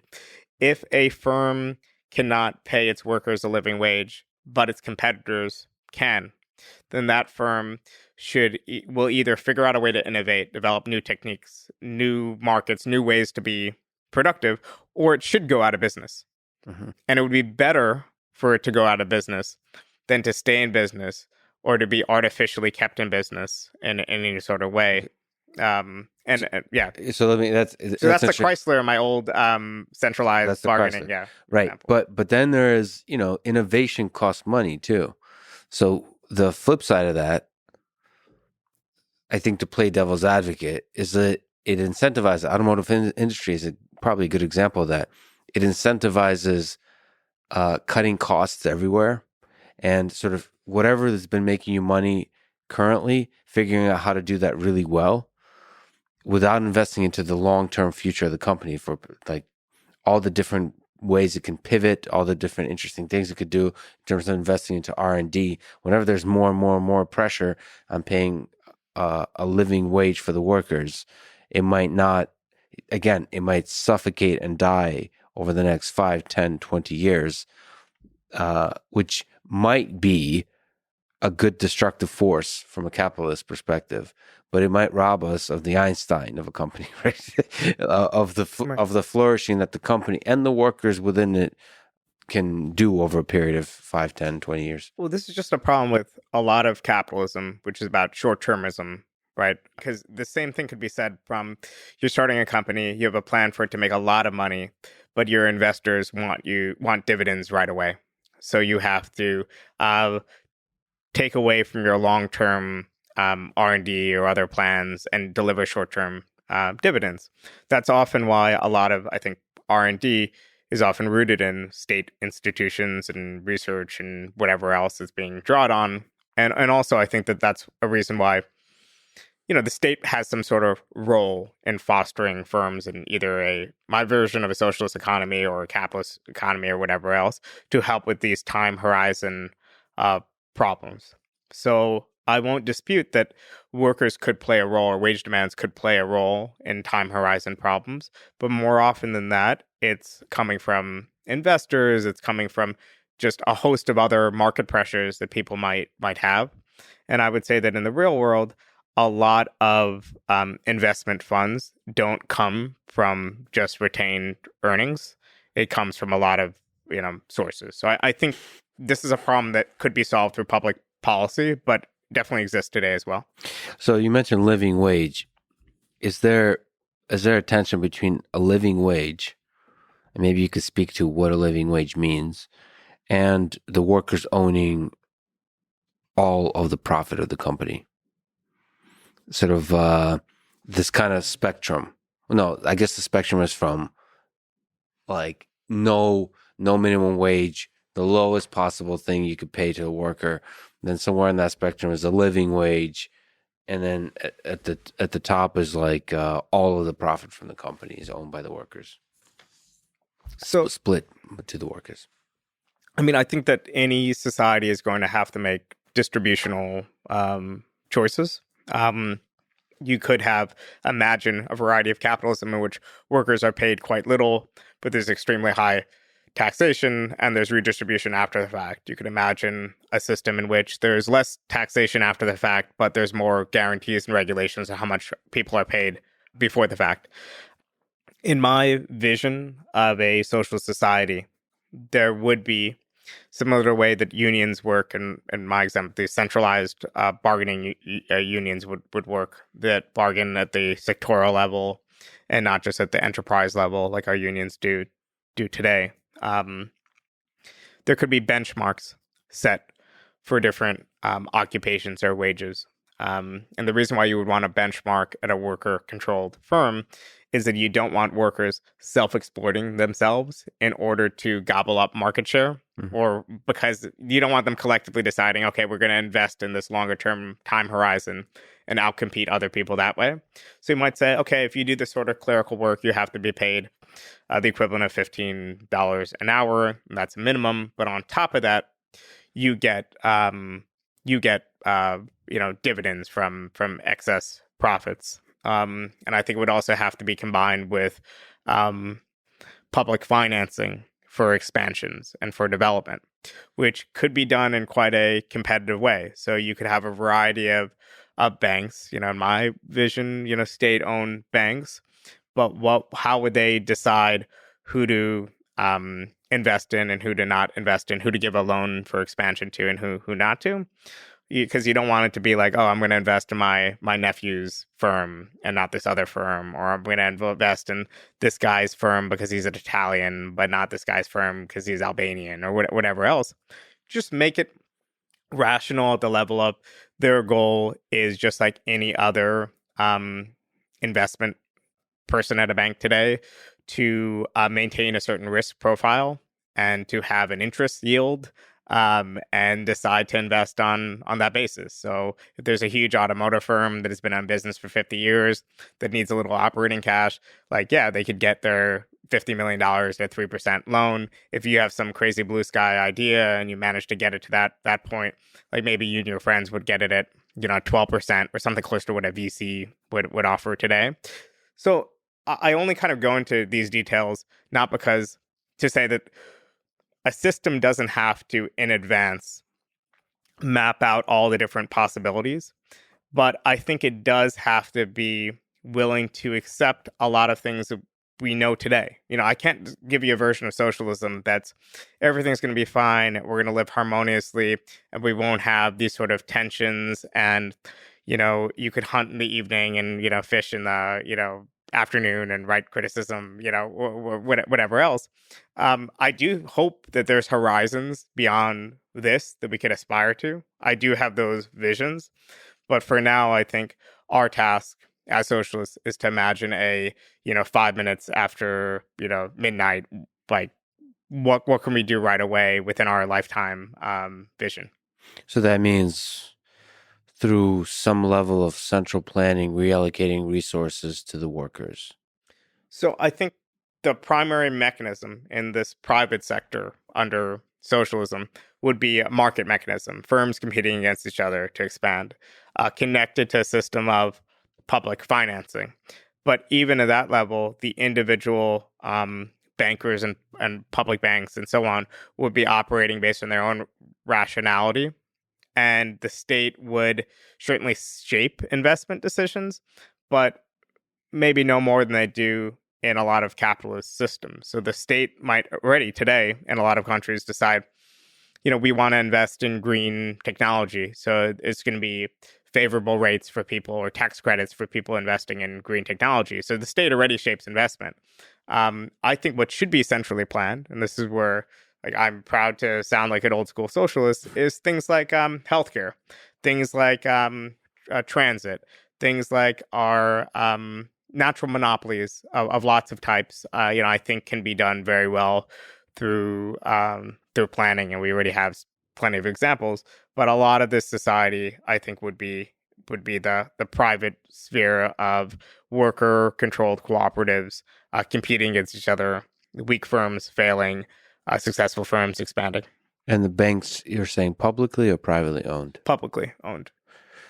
Let's just put it all on the table that it's almost guaranteed that every system has corruption. So I guess the bigger question is, which system has more corruption? This one with central planning and worker cooperatives versus unfettered capitalism, or any flavor of capitalism. I think any system has potential for corruption. I think it depends on like how good your civil service is, how much oversight do you have to resolve a problem once it arises. How does corruption happen in a socialist system? So you have to, again, I apologize, but the large scale examples of it. So we can look at Soviet Union, China, and Sweden. Fundamentally different nations and histories and peoples and economic systems and political systems, but all could be called in part socialist. And so there's a ridiculous, almost caricature of corruption in the Soviet system, the gigantic bureaucracy that's built, where somehow corruption seeps in through kind of dispersion of responsibility, that nobody's really responsible for the corruption. I just had a conversation with Ed Calderon, who fought the cartels in Mexico, and there's a huge amount of corruption in Mexico, but it's not like even seen as corruption. You understand when the cop pulls you over, you give this much money, and so on. And so that kind of seems to happen in certain systems, and it seems to have happened in socialist systems more than in capitalist systems in the 20th century. Or maybe I'm wrong on that. No, I mean, I think in a lot of countries, it's seen as the cost of doing business, right? Now, in particular countries built on a system of central planning or just state allocation of resources, where the state both produces and allocates, and things run through bureaucracies, then I think you're much more apt to have corruption than in a system with just a smaller sphere for the state. So, for example, if you're in a hypothetical version of the US, you might see a lot more corruption in like the post office, but you wouldn't have that corruption in your workplace. So you kind of learn to go around that. For one thing, even in state sectors, you can have, and this often is the case in democratic countries, you have a transparent civil service where people who are corrupt are prosecuted by judges, where it's frowned upon, and it just, over time, it goes away. So you go from having political machines that were tied to certain, had friends in certain police precincts and whatever else in the U.S. in the 19th century and early 20th century, to now today, that would be a huge scandal and unheard of, right? So I think over time, having a independent court system, having a truly meritocratic civil service can be implemented anywhere. I think, though, in the Soviet Union, the extra little bit that happened was you had a bureaucracy that just had so much power because the bureaucracy was producing and distributing everything, and everyone was relying on the bureaucracy for jobs. The way to social advancement was through the bureaucracies. So you end up with people like Khrushchev, people going from peasants to supreme leaders of countries just through getting hooked up in the bureaucracy and advancing within it. And not all these were bad people. I don't think Khrushchev was that bad of a person, or Gorbachev. But this is their mechanism to advancement in systems like this. In the vision of democratic socialism that I propose, the state doesn't have that overriding power to begin with. But I think in either case, corruption has arose in many different systems and has been successfully dealt with.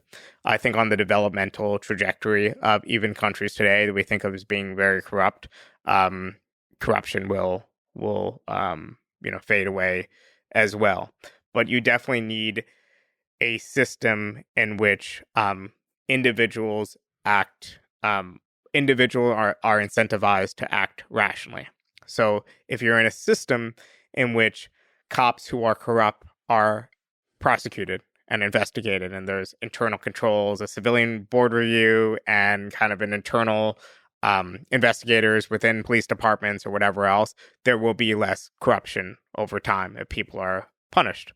If you're in a system in which, if you're running a firm or you're the manager of a firm, an elected manager, and everyone at that firm is trying for more efficiency and trying for more excess profits or whatever else at the end of the day, dividends at the end of the day, then if you try to hire your nephew and he's not good at your job, you're not going to win re-election, right? So you shouldn't, I think no system should rely on a change in culture that come naturally or some sort of individual altruism.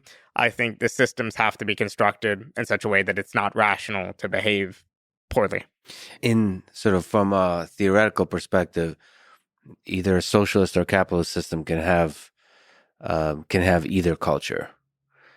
But it seems like if you prioritize meritocracy, if the people that are good, whatever the good means, in terms of integrity, in terms of performance, in terms of competence, it seems like that leads to a less corrupt system. And it seems like capitalism, there's all kinds of flavors of capitalism, but capitalism, because it does prioritize meritocracy, more often leads to less corruption. So that's not a question of political or economic systems. It's a question of what kind of stuff do you talk about that leads to a culture of less corruption? First of all, I think in theory, maybe capitalism words meritocracy, but I think in practice, anyone watching this or you and me would think of some of the people we know that work the hardest, and they're often, working class people working in the food service industry or whatever else, right? I think we don't have, in practice, I don't think we actually live in a society that rewards people for hard work. I think we reward people for a combination of accidents of birth plus hard work. So let me push back because yes, so I agree with you, but let me push back on a subtle point because I like to draw a difference between hard work and meritocracy. Because as a person who works really hard, like I work crazy hard, but I've also worked with a lot of people that are just much better than me. So hard work does not equal skill, good, productive. I just want to kind of draw that distinction. But I agree with you.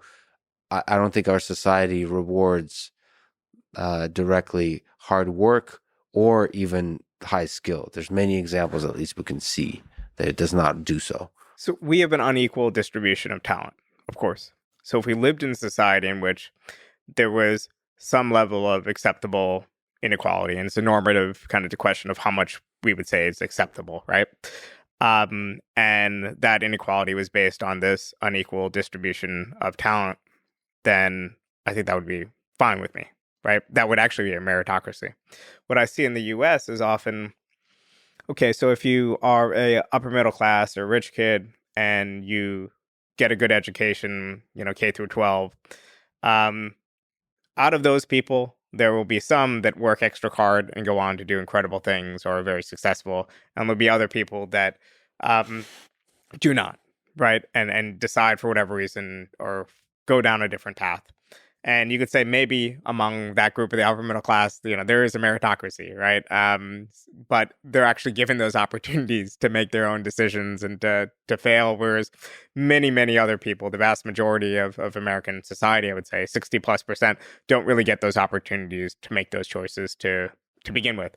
And I would aspire to the type of world, at least as a first step, in which our only inequalities are based on our unequal, innate kind of distributions of talent. Yeah, I guess a lot of people worry that when you have a socialist in any degree central planning, or perhaps a collective of workers, that it won't result in that kind of meritocracy that you're talking about. But you're saying that no, it's possible to have that kind of meritocracy. Think about it this way. The workers themselves are incentivized and are shaped by market forces too, right? They're trying to respond to consumer needs and preferences. They're trying to expand market share. They're trying to make money. So it requires no kind of leap into these people are going to be more altruistic or whatever else, even on purely bourgeois terms, the same way you would maybe justify competitive capitalist firms. I think you could justify this system as long as you think that people, elected management can perform just as well. I think based on the experiences of cooperatives, we've seen that they can. Then at the state level, state bureaucracies have their own sort of sets of incentives, but in most systems that already have extensive state bureaucracies, these people at high levels are appointed or elected. They're held to certain standards.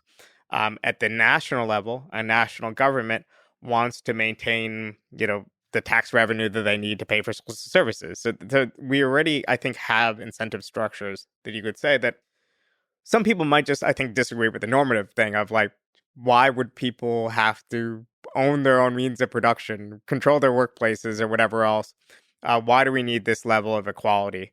Can't we just get by with our existing system, but just like make things a little bit easier for capitalists to make money, and then everyone will benefit, or whatever else? I mean, that's a normative question. In my vision of socialism, there'll be plenty of, multiple parties with different views and perspectives trying to either push us deeper into more radical forms of socialism, or on the other hand, to kind of roll back to, more capitalist forms of government. So I think that, again, you can't try to make up a perfect system and try to implement it. You have to, do it as a process democratically and so on. So just philosophically, in your gut, you're more concerned about the innate equal value of human beings versus the efficiency of this wonderful mechanism that we call human civilization at producing cool stuff. Just like a gut, if we were sitting at a bar, that's where the gut feeling you come with. Of course, your mind is open, but you want to protect the equal value of humans.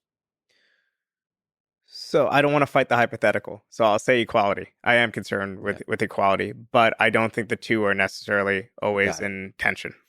But also when you think about all the great things that human beings have produced, often I think people today just look at the end outcome. Like we go to the pyramids and we'll marvel at the pyramids and the human achievement that it took to make it happen, but we won't, stop to think about all the suffering that went into the making of that thing. So I think we kind of lean in the opposite direction, where we marvel at our achievements, but we don't often think about the suffering or exploitation that went into certain human achievements. I would love a society in which we could marvel at things and not have to worry about the exploitation that was involved, because there was no exploitation or oppression involved. There was just human ingenuity and creativity and collaboration. And to the degree, which you may disagree, to the degree there's a tension between the two, at least give equal weight to the consideration of the suffering, and don't just marvel at the beauty of the creations. To the degree there is a tension between the two. What Stalin did, actually, too, it's not just capitalists, but what Stalin did was he sacrificed whole generations because he thought that he was building something for the future, for future Russians to enjoy, and for future people of the world to enjoy. And actually, that analogy that I just gave about the pyramids was written by Karl Marx, the German socialist, anti-Stalinist critic, when he was complaining about U.S. journalists and others going to Russia in the 1930s and marveling at all the new industries. Are these people blind to the suffering, behind these things that they're marveling about? Speaking of which, I think you mentioned in the context of a social democracy that freedom of speech and freedom of the press, or basically the freedom of people to have a voice, is an important component, which I think is something that caught my ear a little bit. Because if you think about the Soviet Union, one of the ways that the authoritarian regime was able to control, it's almost part of the central planning, is you have to control the message and you have to limit the freedom of the press. So there's a kind of notion, especially in like ideas or maybe caricatures of the ideas of cultural Marxism, sometimes caricatured even further as wokeism, that you want to be careful with speech. You want to censor speech because some speech hurts people. So in some sense, you want to respect the value, the equality of human beings by being careful with the words you say. So is there a tension there for you? I think there's no tension. And in part, I think that it is very condescending or patronizing to assume that people can't take debate, that people can't either as a society or individuals, visually be engaged in the exchange of ideas without, or even very vigorous debate without, being broken by it. It's just not the case. I'm basically a free speech absolutist. I mean, I would draw the line at obviously direct incitements of violence or certain other speech like that. But in general, You think a lot of people would be surprised to hear that? no, I mean, not people who know my work. I mean, more generally, I think a lot of people on the right, even in the center, I think might have the idea that a lot of the far left wants to censor them. I think some of the center left wants to censor them, but I think a lot on the far left, on the Marxist or socialist left, I think that free speech is more or less the norm. Yeah, where is the imperative to censor coming from? Is this just some small subset of the left on Twitter? Is there some philosophical idea behind certain groups that, like, if we're to steel man the case, and which group actually has the interests of humanity in mind in wanting to censor speech? I think we might need to just take it case by case or an example by example, because honestly, I would have to think about a particular case. But let's just say generally that a lot of American liberalism rightly sees the revolution around the civil rights and later the extension of this rights revolution for gay rights and so on as being a very positive achievement of the last half century, and I completely agree. Now, for me, now that we've won those rights, a lot of our battle for change needs to go beyond the representational realm and needs to really reground itself in the material bread and butter struggles of ordinary people trying to survive, the battle for good healthcare for all Americans, and so on. These are my immediate demands. I think there's a segment of American liberalism that doesn't want to go in that confrontational economic direction and wants to steer it away from battles over things like universal healthcare and so on, and really are just still caught at this battle over rights and representation. And it's devolved in such a way that they feel like they need to make change. The way they make change is only through interventions in culture, because they don't really have the same sense of class and class struggle that agree or disagree with it. It's a very material plane. So instead, they look at comedians who said the wrong thing, or they look at all sorts of other ways to make change. It's not really making a change. It's just making them look bad and making our culture worse. And I think that's where a lot of it comes from. But I think that a lot of the left, even the left that's much more into battles over, race and lots of other stuff, like real serious anti-racist on the left. Of course, I'm an anti-racist, but a lot of my work is focused on the primacy of class. But even these people are very concerned about material struggles and issues, and they don't really care about, these issues they think are ephemeral kind of issues. So when you focus exclusively on language, that somehow leads you astray, like on being concerned about language without like deeper economic inequalities and so on. You just become an asshole that's on Twitter pointing out how everything, how racist everyone is. So the anti-racism becomes a caricature of anti-racism. Exactly, because anti-racism was really about the struggle of people for equal rights in voting. It was about the struggle for people who were trapped into bad neighborhoods because they couldn't get decent jobs and their neighborhoods were redlined or whatever else. It was really like a struggle for survival. And what was the main demands, like the language of this? One, it was the march for jobs and freedom. It was the slogan, "I am a man," asserting the kind of universal dignity of people. This is what the civil rights movement was about. And it wasn't surprised there was a lot of self-described socialists, people like Bayard Rustin, A. Philip Randolph, Martin Luther King Jr. I mean, these were people who were Ella Baker. They were socialists, and I think a lot of Americans agree with them with their immediate demands, even though they weren't themselves socialists, but it was a very materialistic struggle. And I think a lot of this has been co-opted into just some sort of vague and, just disconcerting complaints about language or culture and so on. Martin Luther King was a socialist. To what degree was he a socialist? I would love to learn about that. Martin Luther King, I think, broadly called himself at various points in his life a Christian socialist or a democratic socialist, especially after his speech against the Vietnam War in the Riverside Church. I think that was 1967. The last years of his life, he became much more involved in struggles against the war and also struggles for workers' rights. He was assassinated when he was at a rally at workers' rights. So he thought the next battle was going to be an economic battle. He had this famous line where he said, I don't just want to integrate the lunch counter if it means that we can't afford to order a burger while we're there. That was a line along those lines. And I think that got to his point where the civil rights struggle was part of a step of building some sort of wider movement. So he and these other civil rights leaders were very much interested in working with organized labor, working with, the left as it was constructed then, and building some sort of mass base for not just rights, but redistribution. Yeah, it's fascinating.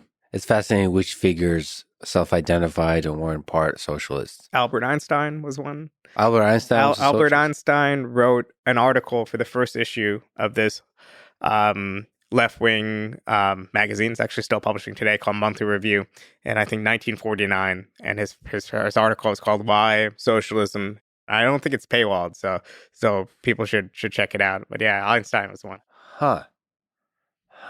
So probably the central idea is the pacifist, the anti-war idea for him, or no? Honestly, it's been so many years since I read it. I think it was more about. I think it was actually more economically focused, but I would need to go back and. But is war in general a part of the fundamental ideas that socialists are against? Democratic socialists are against. Like, what's the relation between socialism and war? So I think that traditionally in the socialist movement, war was associated with capitalist competition and international competition. And you can look at World War I as very much a case where different nations were competing with each other and developing quite violent rivalries that was in part based on competition in the periphery over access to markets and colonies and whatever else. So it was very easy to draw a direct correlation. I'm opposed to war. I'm opposed to imperialism, the domination of strong nations, dominating smaller nations. I wouldn't call myself a pacifist. I think most socialists wouldn't call themselves pacifists because there are some struggles that are worth fighting for. There's national liberation struggles and so on, where if there's no democratic avenue for change, positive change has been made through armed revolts around colonialism and whatnot. But we're living in an age where hopefully, I know neither of us have children, but our children or children, in the future won't have to live through war. And that is one thing that as countries have gotten more developed, as the world has changed, we've actually seen less and less war. Like, I won't dispute Pinker on this. I think it's true. Obviously, Putin's invasion of Ukraine and the conflict in Ethiopia is like kind of an exception, but on the whole, I think we're going in that direction. But I think it's always been a major organizing plank of socialists against the war and against just kind of this sense of right-wing nationalism and national identity that often leads to war. And obviously not everyone on the right has embraced that. A lot of libertarians are consistently anti-war as well. But I think the right ideologically has been associated with war, even if some advocates of capitalism have not been. Then there's the military-industrial complex, which is the financial machine of the whole thing. I presume, well, since a lot of that is government, what's the relation to socialism and the military-industrial complex?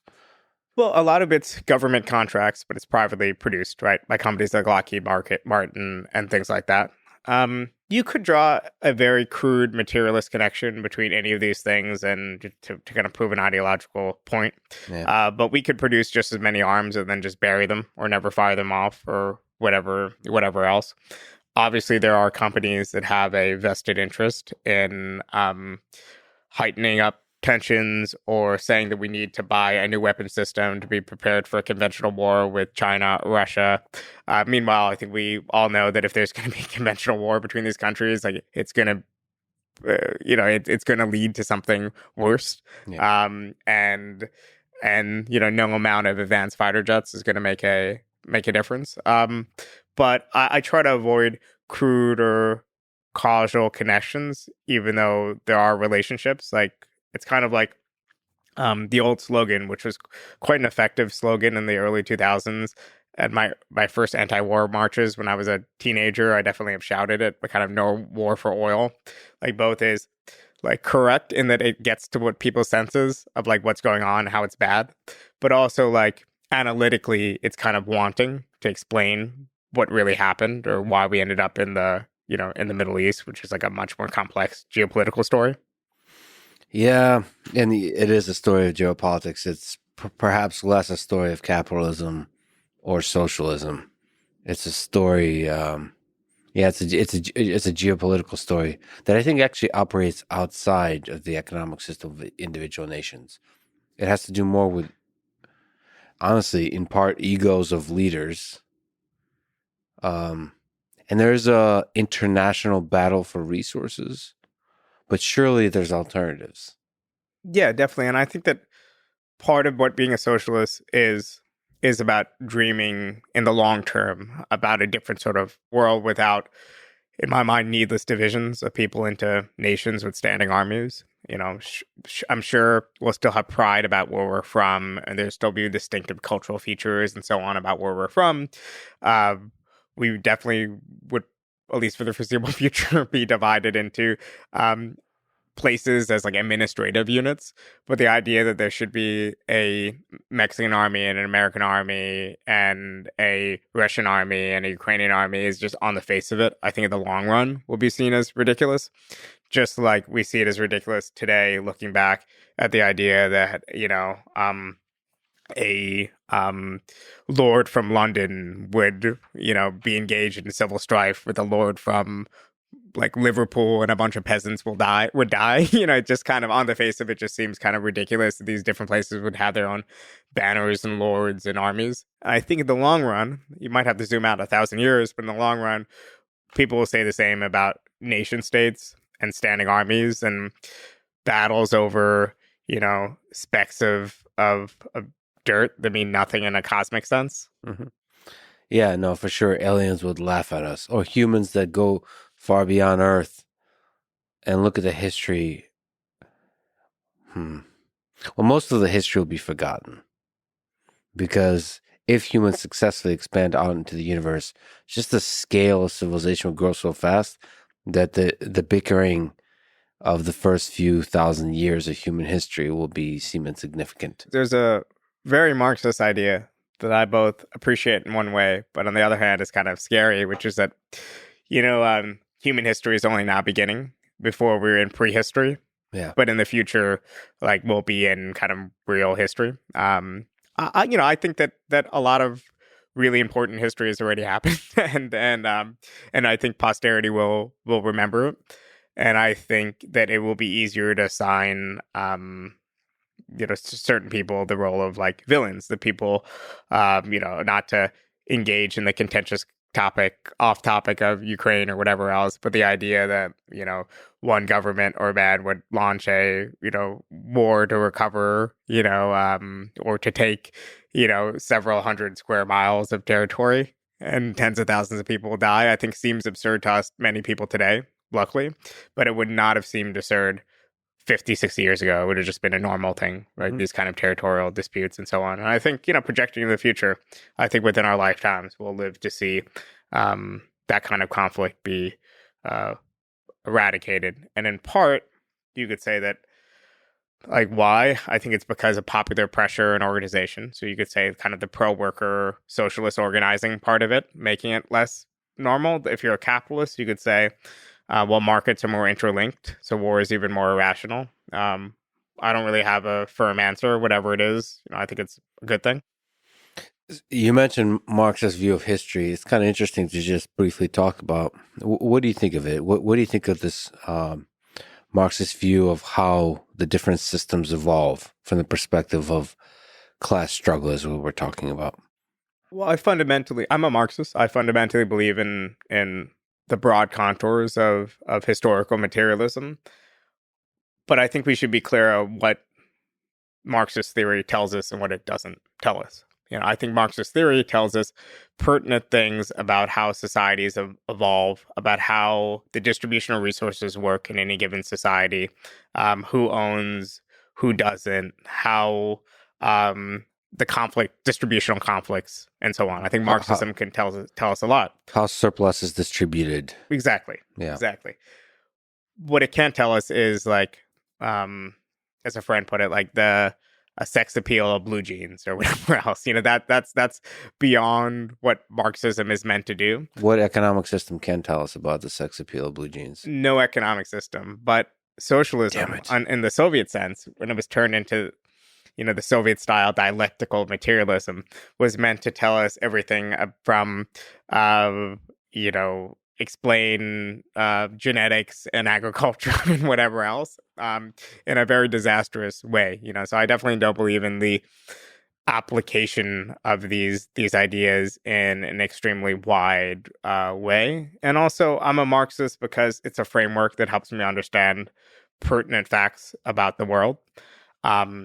If at some point I no longer think the framework is doing that, I will not be a Marxist.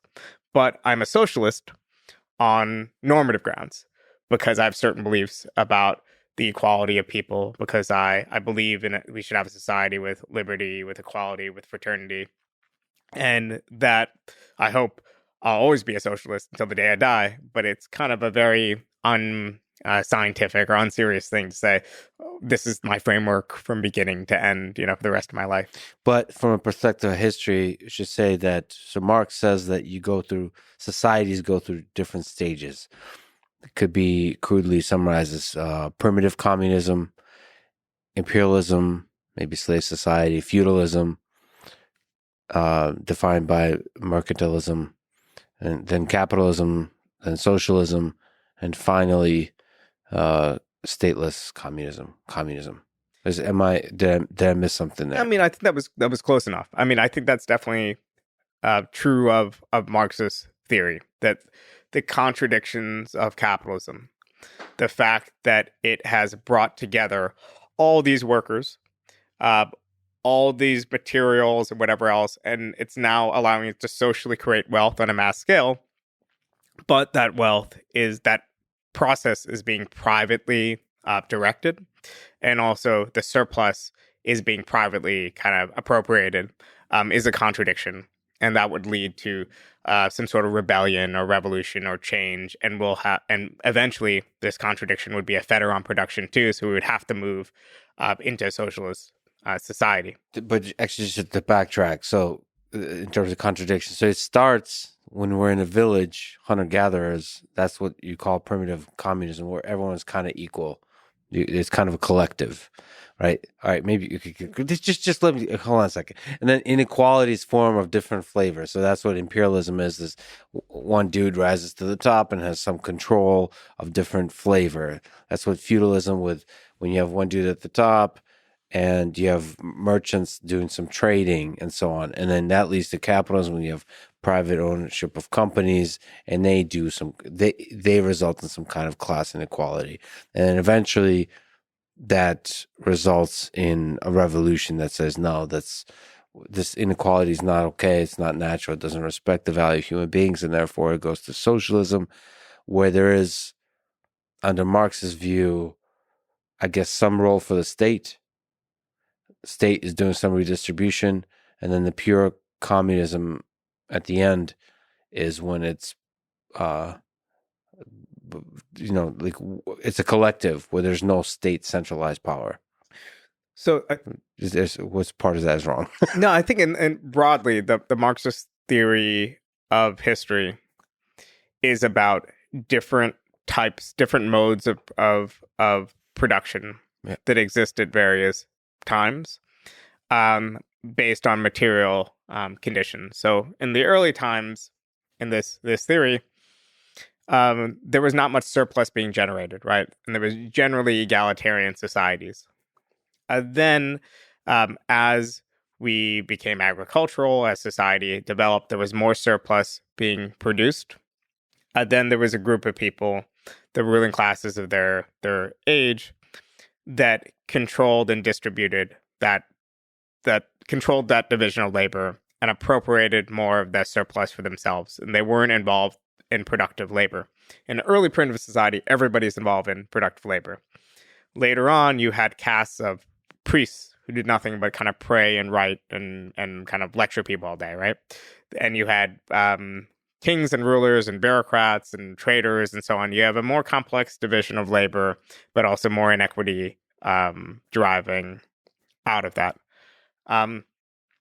Capitalism was a revolutionary system because it took away, one, it made us tremendously more productive, right? It expanded production beyond our wildest imaginations, but it also no longer bound workers to their lord or manor or whatever else. They were now free to move, free to engage in contracts with employers and so on. But even though workers are now producing all this tremendous wealth, and even though productive forces had been matured in such a way, they were ultimately taken away from all the wealth they were created. They got some of it back. They were in wealthy societies, but they were all there collectively together producing this wealth.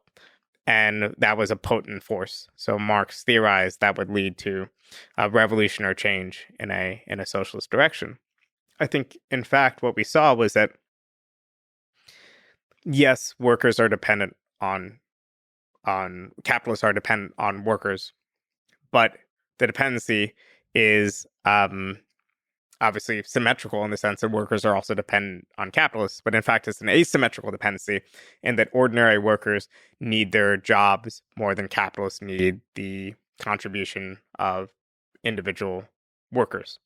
So it became kind of a collective action problem where you would need the mass of workers to get together to decide to change things, but also people would be afraid because they'd be dependent on their jobs for their livelihood and so on. So revolution became a lot harder than people thought, especially in democratic countries where workers had certain outlets and certain powers and rights and responsibility. You know, it's no surprise that where you did have socialist revolutions, they were in places like the third world, post-colonial states trying to emerge out of colonialism. They were in places like, China and Russia, autocratic countries, and never in a advanced capitalist country. Now, in Marxist theory of history, even as interpreted by a lot of smart Marxists like G.A. Cohen and others, there is a certain inevitability to socialism after capitalism. The way that I would put it myself is I kind of have a more, I guess you could say, like Kantian view of it. Like, I think socialism is something that ought to happen, but it's not something that necessarily will happen. And we'll need to organize and persuade, and also potentially, again, the key part of any social system that's democratic is you have to allow for the possibility of a democratic revision to a different sort of system. So I'd be more than happy in my vision of socialism for there to be capitalist parties getting, hopefully 3, 4, 5% of the vote, maybe a lot more. In the same way that in the US, a republic, we could right now have a monarchist party. No one's going to support a monarchist party in the US in serious numbers. Although that's gaining popularity.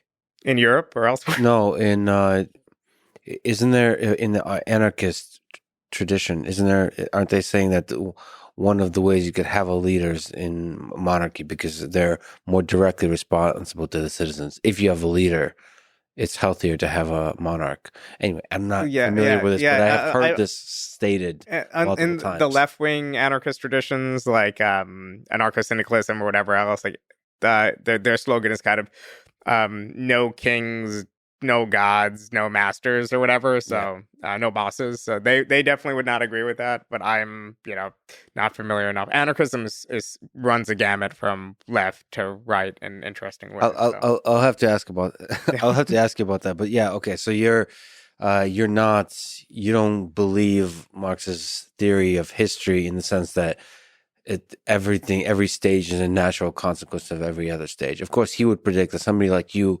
must exist in order for those stages to go from one to the next, because you have to believe ought in order for action to be taken, to inspire the populace to take action. So two things. One is I do broadly believe in Marx's theory of history because it's just explaining how productive forces develop and the relations of production in any given system. I guess there's a theory of transition from capitalism to socialism that Marx didn't really spell out, but it was kind of implied that it would naturally happen. And Marx was living in an era of tremendous upheaval. Marx himself actually saw, when he was living in London in the 1870s, the Paris Commune, when workers took over for just a few months, but they took over, the producers of Paris took over the city, basically created their own government, their own system, and so on. So he was living through an era of upheaval. And Engels, especially, oversaw and was the mentor to all these rising socialist parties. So he was very closely collaborating with socialists in places like Britain and Germany when they were drafting their first programs for the Social Democratic Party. So it felt like this was going to happen. It felt like this rising working class would take power. But I think the stability of the system was underestimated. It's easy to see the contradictions in the system, but can you see its mechanisms of stability? The way in which mass collective action or revolutions more the exception or the norm. Could you have imagined, if you're Marx, not only how much wealth the system would produce over time, which I think he could have imagined, but also developments like the welfare state and mass democracy and universal suffrage, which might have changed how workers relate to the system or operate within it. So I think it's just the transition part that I think wasn't spelled out properly. But I think in either case, as socialists, we can assume that history is working in our favor. We just need to kind of hold out and wait for the inevitable revolution. We have to convince people of both, one, the struggle for day-to-day reforms and why it's important to be politically organized, why it's important to be a member of a union or to advocate for things like universal healthcare or whatever else, to try to kind of build the cohesion and sense of self of the class. Then ultimately, for the desirability, once we accomplish it, once we build social democracy, of going beyond social democracy, which is, of course, the challenge. Now, I don't think it requires leadership from the outside. I think there are plenty of organic leaders that have emerged from the working class that have advocated for socialism from the working class. And if you look at the class composition during the glory days of the European socialist parties, I mean, this was very much a working class parties and organizations. It's only been the last 30 years that it's been taken over by professionals, and not uncoincidentally, they have accomplished very little in those 30 years. So that's the practical and the pragmatic. Can we actually jump at the horizon? Because you mentioned as a social democrat, you focus on the policies of today, but you also have a vision and dream of a future. And so Marx did as well. So the perfect communism at the end. Can you describe that world? Also, is there elements to that world that has elements of anarchism? So again, like I said, there's Michael Malice next door. So like anarcho-communism. I don't even know if I'm using that term correctly, but basically no central control. Can you describe what that world looks like? Yeah, I think the traditional socialist vision of kind of, if you want to call it full communism, would be very similar to the anarchist vision of a world without coercion, mass abundance, and so on. I myself don't share that vision. I believe that we will always need to have a state in some form as a way to one, even just mediate difference. I think traditionally a lot of Marxists have thought that after you remove the primary contradiction, quote unquote, of class, that all other political questions would be resolved. And I think that's a lot behind a lot of the thinking of we're going to have a full communism after politics. Mm-hmm. I don't think there will be an after politics. I think, for one thing, let's say, I'll give you another Northeast example. Let's say me and you were trying to, with different groups of people, we're trying to figure out how to build a crossing of the Hudson River. And for various reasons, you and the people around you want to build a bridge. Me and the people around me want to build a tunnel. Mm-hmm. That's a question that you will probably need a mediation for, right? You'll need one, it's a big project, so there'll be a very complex division of labor and so on. But even beyond that, just politically, you will need the state to mediate the difference. You'll need to have a vote that people trust, have institutions that people trust, and so on to make a decision. Society is never going to go beyond that decision making. You don't think it's possible outside of the state to create stable voting mechanisms? Or is human nature going to always seep into that? I just wonder why we would have to. If the state is democratic and responsive, the state is an authoritarian.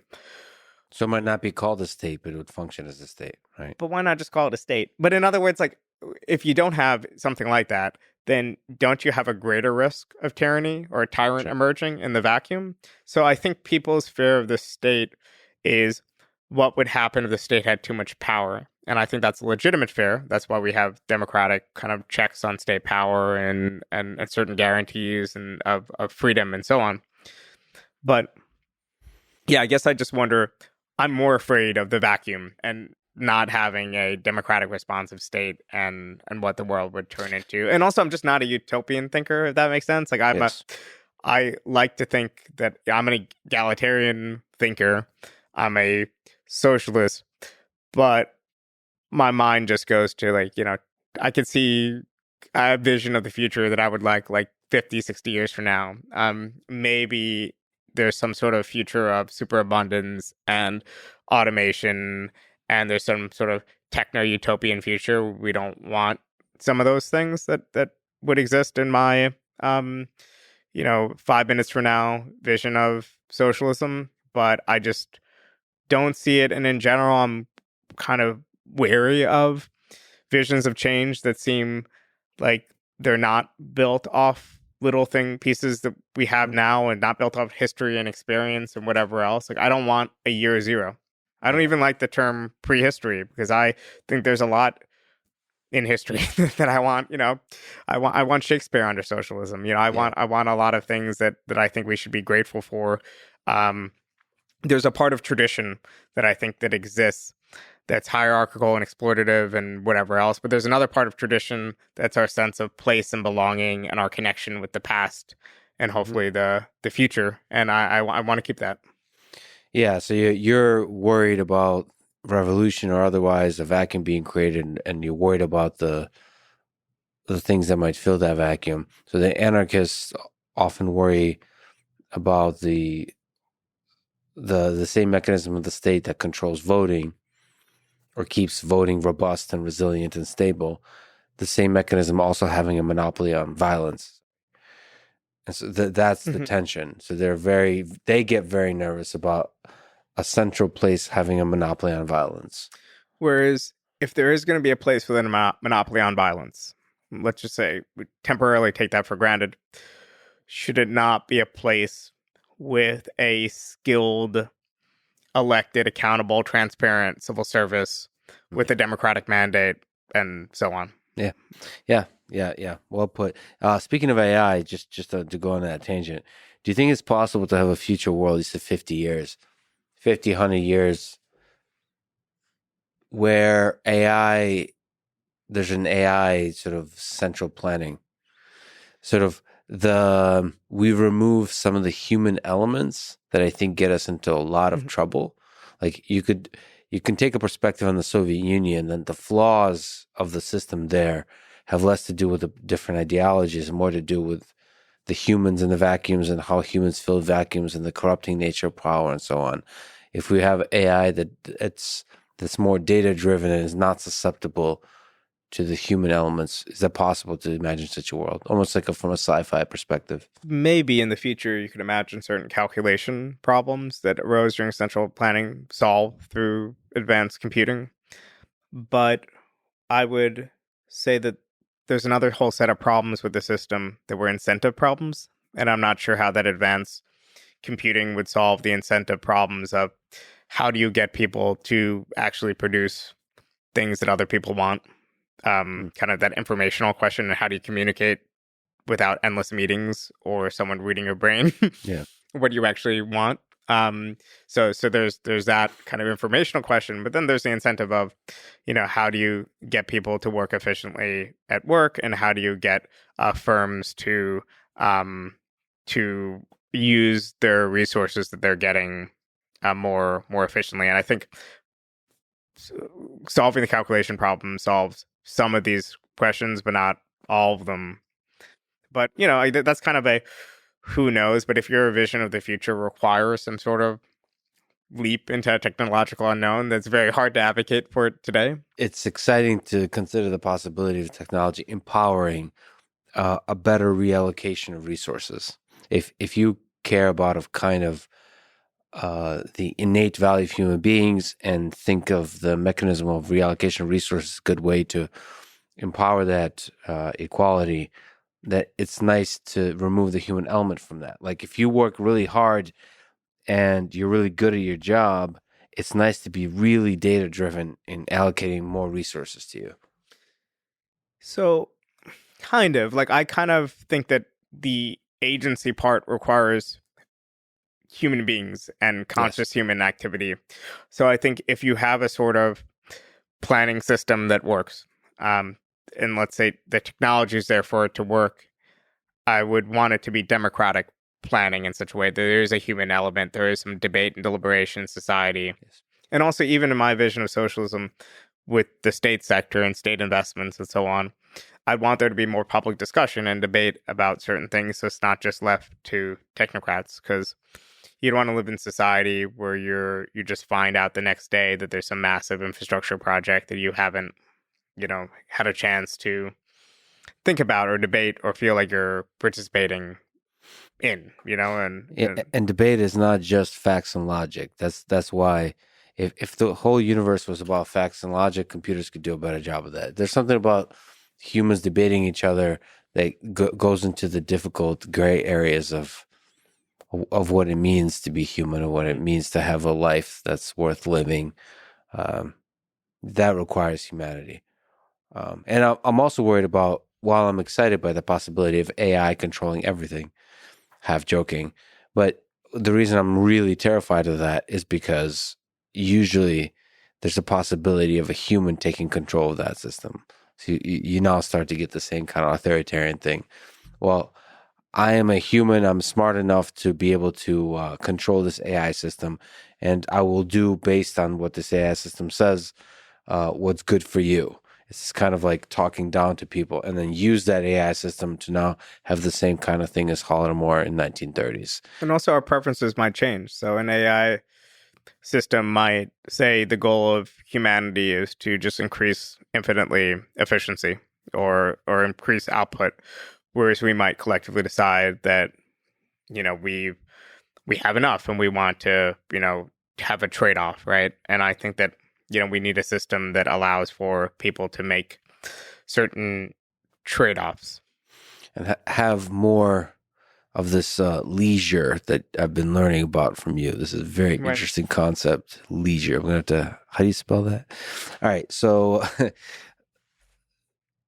if we can step into the practical, where we're talking about historical and philosophical, into the practical of today, what are some of the exciting policies that represent democratic socialism today, modern socialism? I think you mentioned some of them, Medicare for all or universal health care.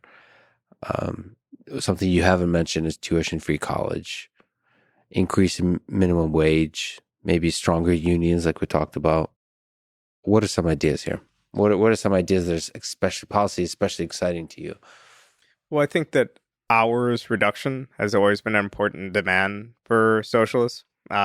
So, I mean, it's been a reality in certain countries like France in recent decades, where part of the logic is if you have a bunch of people working for 40 plus hours a week, and you also have some unemployed people who would like more employment, then it's not a zero-sum game. You could reduce hours to 35 hours and still maintain the same output by employing more people to kind of fill the slack in hours. So one, I think it's a solidaristic thing in working class movements between unemployed and employed workers. I also think that, it gives people more time. So Marx was a big advocate in his day of a 10-hour a bill in the UK that would have reduced the hours of working time and reduced child labor and other things as well. And part of it was, this is a radical demand because it's reducing the sphere, as you saw, of exploitation. So it's putting limits on how much time the capitalists can take from ordinary workers and how much freedom they would have. With healthcare, one, I just think it's a government healthcare system. You could tell me that you don't want it in the U.S., but you can't tell me it doesn't work, because we've seen it work in every other major industrial system in different forms. So what does that usually involve? What does universal healthcare involve? So there's different varieties. In the UK, for instance, they have a national health service in which medical personnel and hospitals are run directly by the state. It's almost like a mini Soviet system, to be honest, but just for healthcare. And it works pretty well just for healthcare. And I think it's one example of the way in which you could actually take the market. So I give you a vision of socialism that involves a lot of market, but I think there's certain spheres where you could remove the market from and still have an efficient system. In part because, this is a area in which people don't have, obviously for cosmetic procedures, whatever, they have preferences. But for most routine things that people do in healthcare, they just need to see a doctor. They need to get diagnosed. Some of these systems have had trouble with wait lists for specialists or whatever. That's more of like an allocation problem of, if you want more specialists, you pay specialists more. Like, this is just problems that could be solved by, through the mechanisms of planning and government run healthcare. So that's kind of the most left wing that you could get is what the system in the United Kingdom.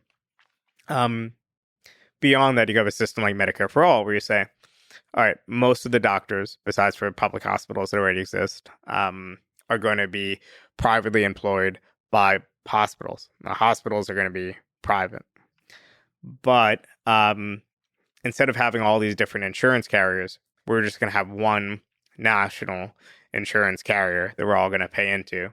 That national insurance carrier is going to negotiate the price of healthcare with doctors, the price of drugs with pharmaceutical companies, and so on, to hopefully reduce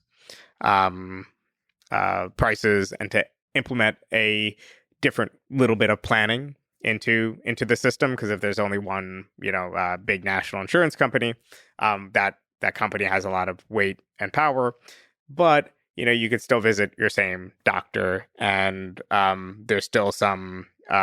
It's not as radical of a shift in that direction, and that's a dominant demand of Bernie Sanders and the left right now. There's 30 plus million people in the U.S. that would be insured that currently aren't insured. If we move to this system, there's a lot of other people that are underinsured or worried about how to pay co-pays or premiums involved. I think it would be a net benefit for the vast majority of the U.S.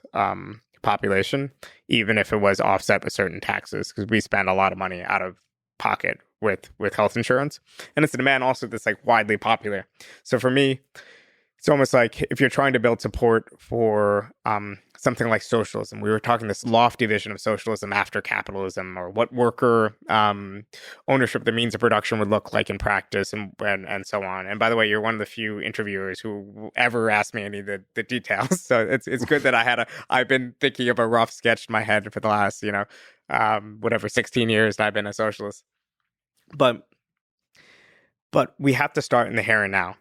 And if you can't convince people that the state should play a bigger role in their health insurance, and you can't convince Americans in a whole host of other sectors that they should be living in something closer to social democracy, how are you going to convince those people that there should be worker ownership of the means of production? Right. It's kind of a ridiculous leap if you don't have the credibility as the group of people organizing for universal health care, organizing for a $15 minimum wage, and able to get the goods.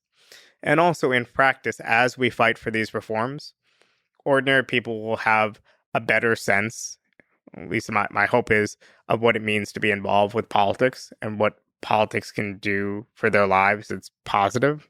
Because right now, when we talk about politics, it often just seems that we're talking about like a very glib cultural conflict removed from the things that are important in our lives.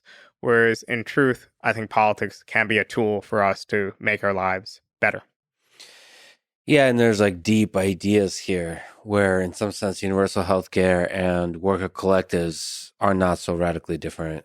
That there's just there's philosophical ideas to explore and accept. And also, from my perspective, at least,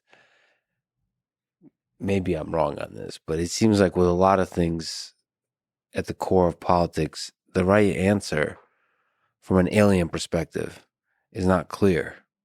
Like everybody's very certain of what's the right answer. Everyone's certain universal healthcare is terrible, or in the case of universal healthcare, majority of people think it's a good idea, but I don't think anyone knows. Because I think that depends on cultural history, on the particular dynamics of a country, of a political system, on the dynamics of the economic system in this country, of the changing world. The 21st century is different than the 20th century. Maybe the failures of communism in the 20th century will not be repeated in the 21st century. Or the flip side of that, maybe capitalism will actually truly flourish with the help of automation in the 21st century. Like, I don't think anyone knows. So like people like you are basically saying, like, arguing for ideas, and we'll have to explore those ideas together. Why do you think, if universal healthcare is popular, why don't we have universal healthcare in the United States? Well, democracy is a great thing. Political democracy is wonderful. It came from the struggles of ordinary people to expand suffrage and so on. But the economic sphere, entrenched power in the economic sphere, bleeds into our political democracy. So I think there's a lot of people with a vested interest in not having universal healthcare. There's large industries with a vested interest in not having universal healthcare. They pay for ads, pay lobbyists, they influence government, and they have made it very difficult. So you can't get universal healthcare done without the bill. Even if you pass something and you're trying to make a change, like Obamacare was supposed to have a public option. Everybody's been running on a public option in the Democratic Party for 12, 13 years. Why don't we have a public option? People know that if people have the choice of buying into a government plan, they might just that might be the slow road to really having universal healthcare. So I think a lot of it's opposition. Do you like that idea, the public option? Maybe you can, like, because isn't there complexities, like pre-existing conditions? So isn't a public option mean you can not have any insurance until you get into trouble, and then you can, if it covers pre-existing conditions, just start paying for insurance then? Therefore, young people don't pay for insurance. Isn't it better to go full in?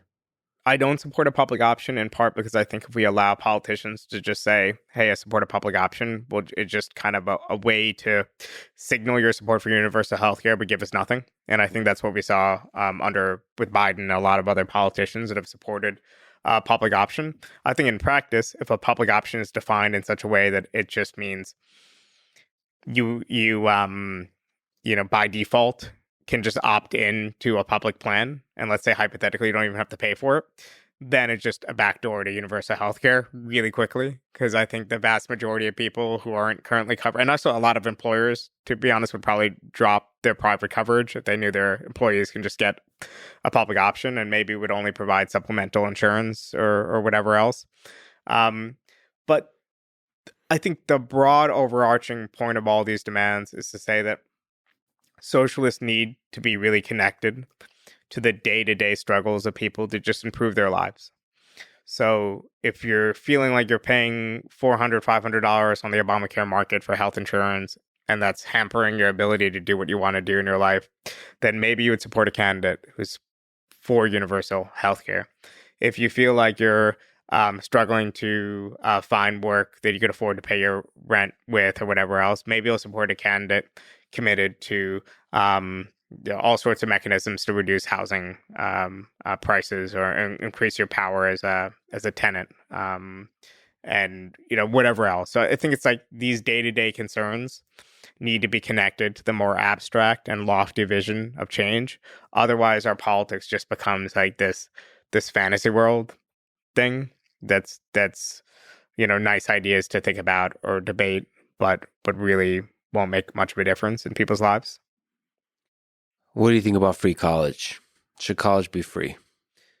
So I would say free college is not at the top of my list of priorities, but it definitely should be free in my vision of a just society. What is at your top? Just to clarify, is the universal healthcare up there? Yeah, universal healthcare is probably far higher in my priorities than free college. I think right now the way our system is built, when someone goes to college, they're given credentials, they're given a degree they carry with them for the rest of their life. It gives them a chance to join kind of a privileged part of the labor market, right? It's not a zero-sum game. I don't want college-educated people to think that non-college educated people are their enemies and vice versa, because a lot of them are just ordinary working class people trying to survive, and they're in different areas, they're in different sectors. Some of them are in nursing sectors where they need a college degree and so on. But if you just make college tuition free, but you don't also make trade skills and other things tuition free for someone to learn how to become an electrician or a plumber or whatever else, then to some degree you're privileging one sector of the labor market over another. So I would advocate, just if you're going to make something like that free, you just have to make sure that you're doing it in an egalitarian way, and that the options, the routes to college are more equal. So there's more investment in K through 12 education so that more kids in rough neighborhoods have the chance to go to college, and for those that choose the trade route from any part of the country, that they're given the skills and resources for vocational trainings, and that those are also free.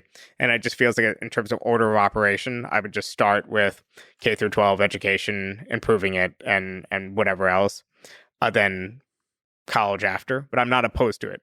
So does that, improving K through 12 education, does that mean investing more into it? Is it as simple as just increasing the amount of money that's invested in public education? In general, when it comes to the public sector or any sphere that you're investing in, obviously it's not just as simple as throwing money at a problem. I do think we have a lot of schools that are underfunded, but we have other schools that are adequately funded, but the conditions in which those schools are, like the neighborhoods they're in and what's going on in society, the problems are so deep that it's impossible for just education to solve everything. And I think especially a lot of liberals think that education should be the panacea. Invest in education, you'll help people. If kids are living in poverty, if they go into school hungry or whatever else, like, education's not going to give them everything they need to succeed. So sometimes I think, put too much weight on education. And of course, you could define education more broadly, which is like the care of the flourishing of the young mind, whatever that is. Yeah, whatever you call starts it. Early. Yeah, a lot of it starts with, so New York City, at least, we do have universal pre-K. So from age 3 onward, you have the option for that. I mean, it's important for kids' socialization. Their parents are now able to, know that they could go to work or do something else and have their kids taken care of. There's a lot of measures like that we could do to equalize things. And again, for libertarians in the audience, some of this stuff is scary because it's obviously more state involved in pre-K. State is already very involved in K through 12. More investment into state institutions like our state universities and in college. But for me, it's not a question of state versus non-state. It's a question of good outcomes for people. And it just happens to be that for working class people, having the collective power to elect representatives that will build a broader safety net is in their interest.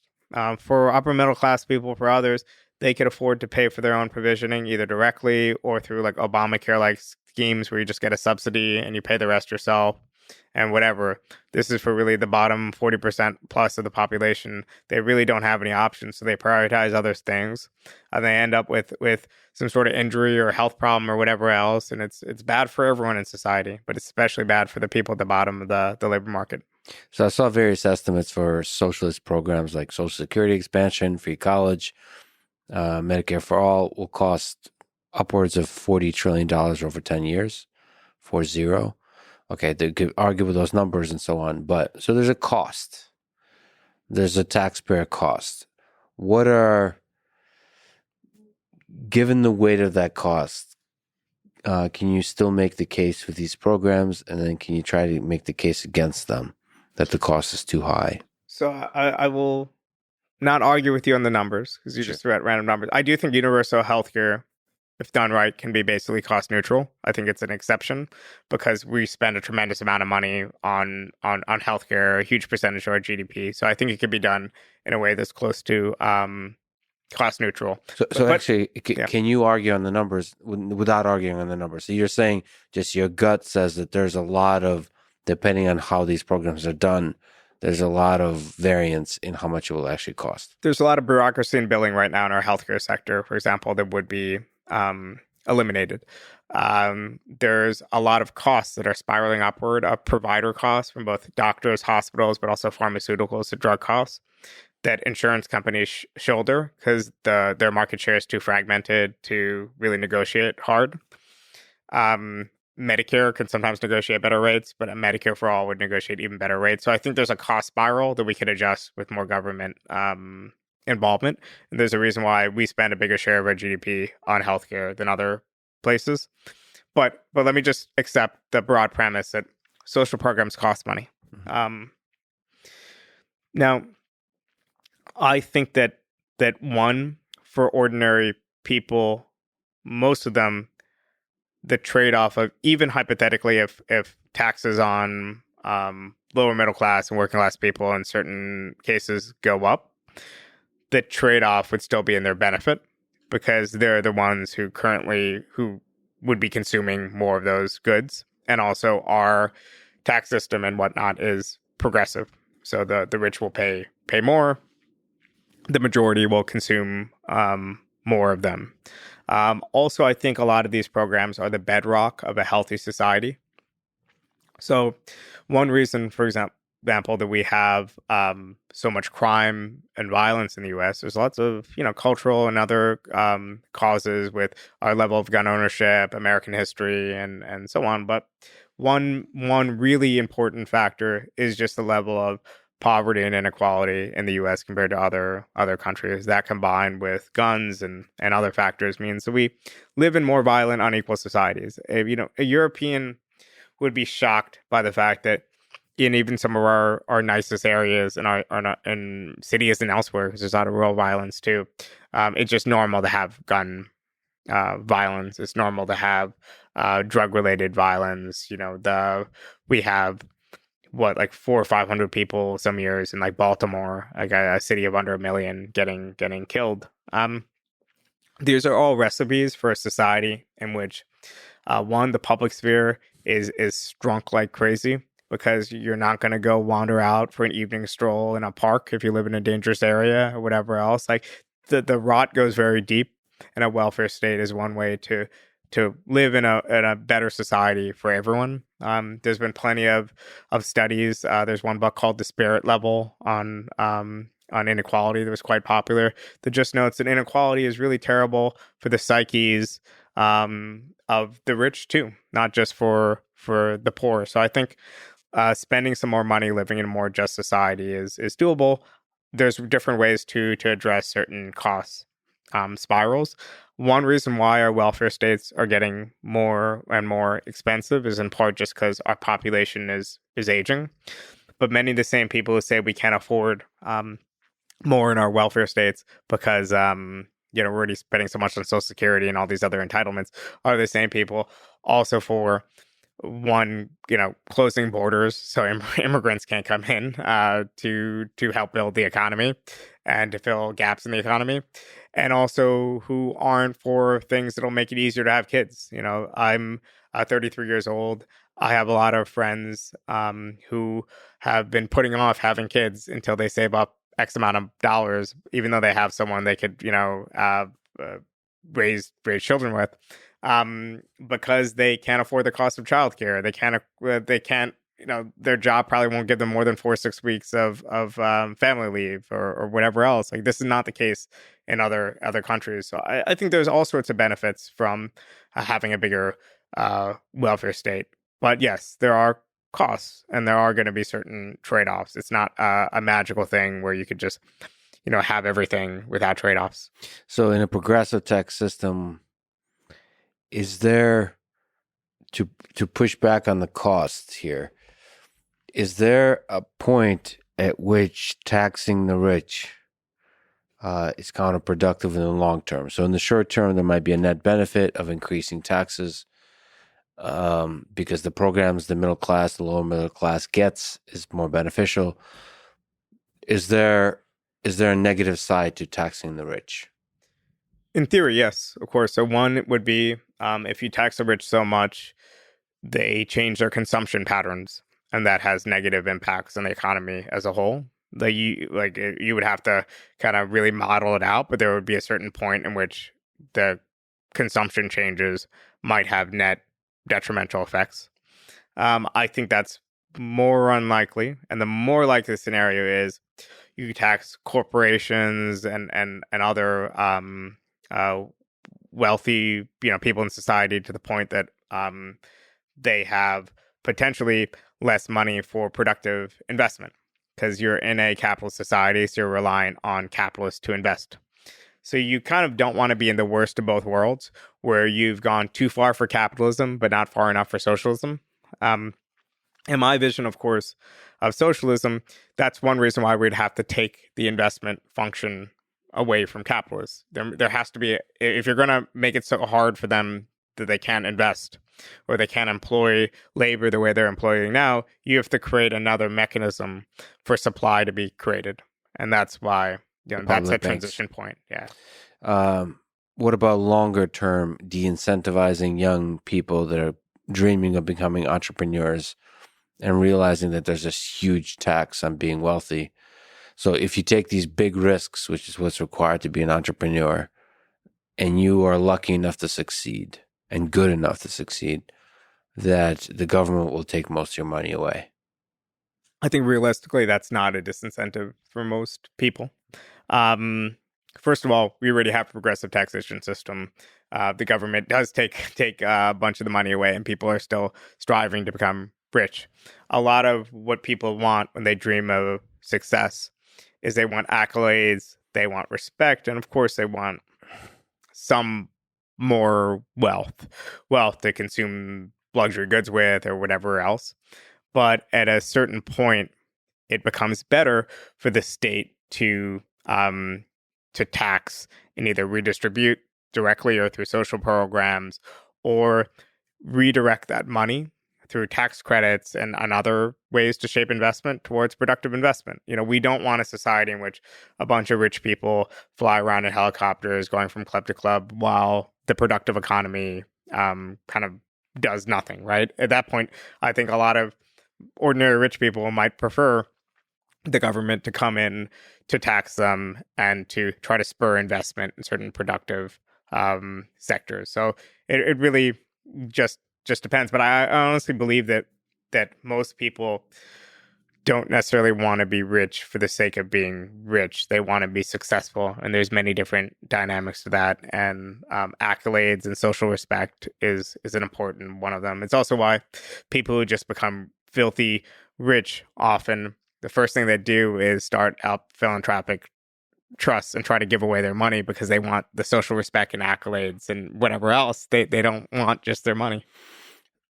On that topic, sort of a little bit of a tangent.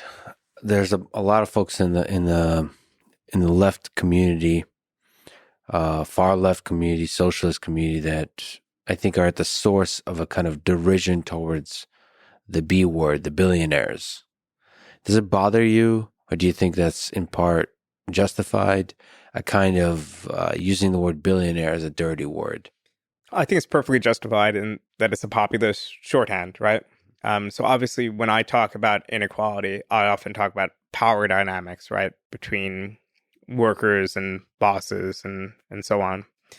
Billionaire is just the 99.1% version of it. It's just a populist shorthand to just explain the fact that there's a lot of people who have accumulated obscene wealth. These people aren't, in my mind, parasites. In the kind of very, very old school socialist rhetoric, and that, of course, capitalists provide employment, take entrepreneurial risks, come up with new ideas sometimes themselves, like sometimes directly manage work and whatever else. But they exert so much power over the lives of not just their workers, but society as a whole. Taking away some of their wealth and power is a way to just empower others. And again, these things have policy trade-offs. If you just snap your fingers and say, Elon Musk, you're now all your wealth is gone. You're now on food stamps or whatever else in that kind of arbitrary way. You'd be a totally disincentivize people from trusting the rules of the game as they've been set up in a capitalist society, and I think that would have negative consequences for workers. But saying that, hey, this person has too much power and too much wealth and has too much ability to dictate things about the lives of others, I think is just simply a fact. And I think it's true in the cases of people who are good people and have risen to this position, and it's true in the cases of people who are maybe not so good people and who have risen to these positions. So I agree with you in part, but I have to push back here. So one of the problems I see is using billionaires as shorthand to talk about power inequality and wealth inequality often dismisses the fact that some of these folks are some of the best members of our society. So outside of however the system has created inequalities, a young person today should dream to build cool stuff, not for the wealth, not for the power, the fame, but to be part of building cool stuff. Now, there's a lot of examples of billionaires that have gotten there in shady ways and so on, and you can point that out. But in the same way we celebrate great artists and great athletes and great literary icons and sort of writers and poets and musicians and engineers and scientists, we should sort of separate the human creator from the wealth that the system has given them. That's what I worry about, is like in our system, some of the greatest humans are the ones that have become rich. And so we sometimes mix up if you want to criticize the wealth, we sometimes criticize the human and the creator, while that should actually be the person we aspire to be. So, I would agree with that. LeBron James, if he's not already in his lifetime, will be a billionaire. And he got his money largely through just being an incredible athlete, excelling in his field more than anyone, besides for Michael Jordan. I think he's my number 2. He might be my number 1. We'll see. Right. Yeah, I'm willing to keep an open mind about the LeBron versus Jordan conversation. But, he got that through his merit, and he's been rewarded. And in part, he's getting rewarded because he's created vast amounts of wealth beyond what he's getting. This is just his share. It's a salary cap league. Whenever he's doing an endorsement, obviously that company is thinking that he's worth more than what they're paying him for that endorsement, and so on. And to the extent with Elon Musk, people see innovation, and they see someone who will put himself out there with sometimes crazy ideas because he's trying to think about the future and trying to just push things forward instead of just sitting on whatever money he has now and just investing it, earning 6% for return for the rest of his life. I think that's a positive thing, but I think it doesn't get to the broader policy question. When people invoke billionaires, they're invoking the specter of inequality and power. It's not normally the rhetoric that I use because I propose and I use more traditional socialist rhetoric and terms, but I think it gets at something real. So often with these sorts of shorthands we use in politics, there are, they're imperfect, but they speak to a real thing. Yeah, and they feed a little bit of fun that folks like AOC and Elon have with each other. Creates it feeds, it inspires, it serves as a catalyst for productive discourse. Okay, speaking of which, you said you're a fan of Bernie Sanders. Would you classify yourself as a Bernie bro? What's the technical definition of a Bernie bro? Is that it's a subset? No. I'm sorry. You're a sophisticated philosopher, writer, economic and political thinker. Of course, you would not call yourself a Bernie bro. I'm fine with calling myself a Bernie bro. That's because it was made up by liberal journalists to smear Bernie and his supporters. Oh, that's hilarious. During the 2016 campaign, even though disproportionately his supporters were like young women in their 20s, but whatever. I think I ride for Bernie. There's worse things in the world than being called a bro, so it's fine. What do you like about Bernie Sanders, and to what degree does he represent ideas of socialism? To what degree does he represent the more traditional sort of liberal ideas? I love Bernie. Most of all, I like his clarity. He's by far the best communicator we have on the left. He speaks with a moral force. He's relatable.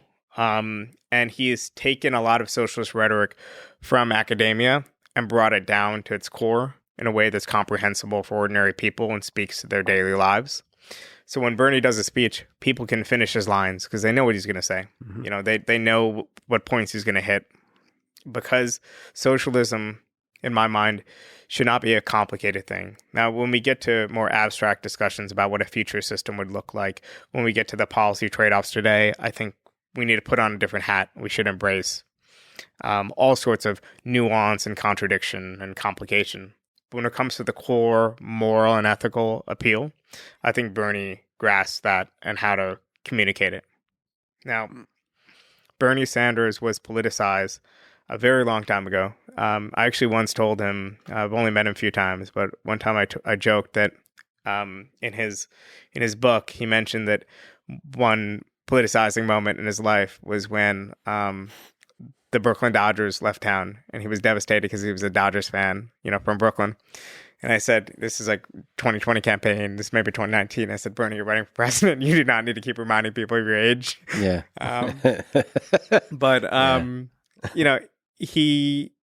He was politicized through the Young People's Socialist League, which was an old offshoot of the Norm Thomas Socialist Party of America. So very old school socialist tradition. Then he was engaged in labor struggles in the 60s. He was engaged in the civil rights movement. So he came from this old left generation that I think just had a more plain-spoken, more rooted way of understanding change and socialism. Mm-hmm. It wasn't, in my mind, polluted by academia and by some of the turn towards issues of culture and excessive focus on representation or whatever else. It was really rooted in something economic in a way. Mm-hmm. Then obviously he had all his ideas, and he was also a product of the left in that he went to Vermont. He kind of did the back to the land thing. He was basically like not quite a hippie and affect, but he was out there trying to farm or whatever in, cold as hell northern Vermont. Mm-hmm. And then he decided to do politics, do electoral politics, and he failed for a long time. He did third-party politics. He kept losing races. Eventually, he became, by savvy and luck and things he learned, the mayor of Burlington, Vermont. And he just kept with the same message. And in my book, I talk about, I quote, I think, a Bernie speech from the 1970s, one of his early campaigns, and I compared it to a Bernie speech during his 2016 campaign. was virtually identical. Millionaires was swapped with millionaires and billionaires. Speaking of billionaires, which is beautiful. I think there's something great to what he offered American politics, and also all around the world there's a socialist pull in politics, whether you agree with it or not. In all these countries in Europe and any rich country, Japan and so on. In the U.S., we really didn't have that. The furthest left you could go was like, Chris Hayes and MSNBC or whatever. I'm very glad that there's a socialist pull, and I think we have Bernie to thank for it. To the extent that a lot of self-described socialists don't think Bernie is a real socialist, it's in part because he stays grounded in people's day-to-day lives and struggles. I don't think he thinks often the way that I do, and other people more disconnected or step removed from day-to-day politics think about the future contours of a socialist society and so on. But I think he's morally committed to a egalitarian, different sort of future. And I don't think at least I haven't heard him talk about sort of this big, broad history and future, so the Marxist ideology and so on.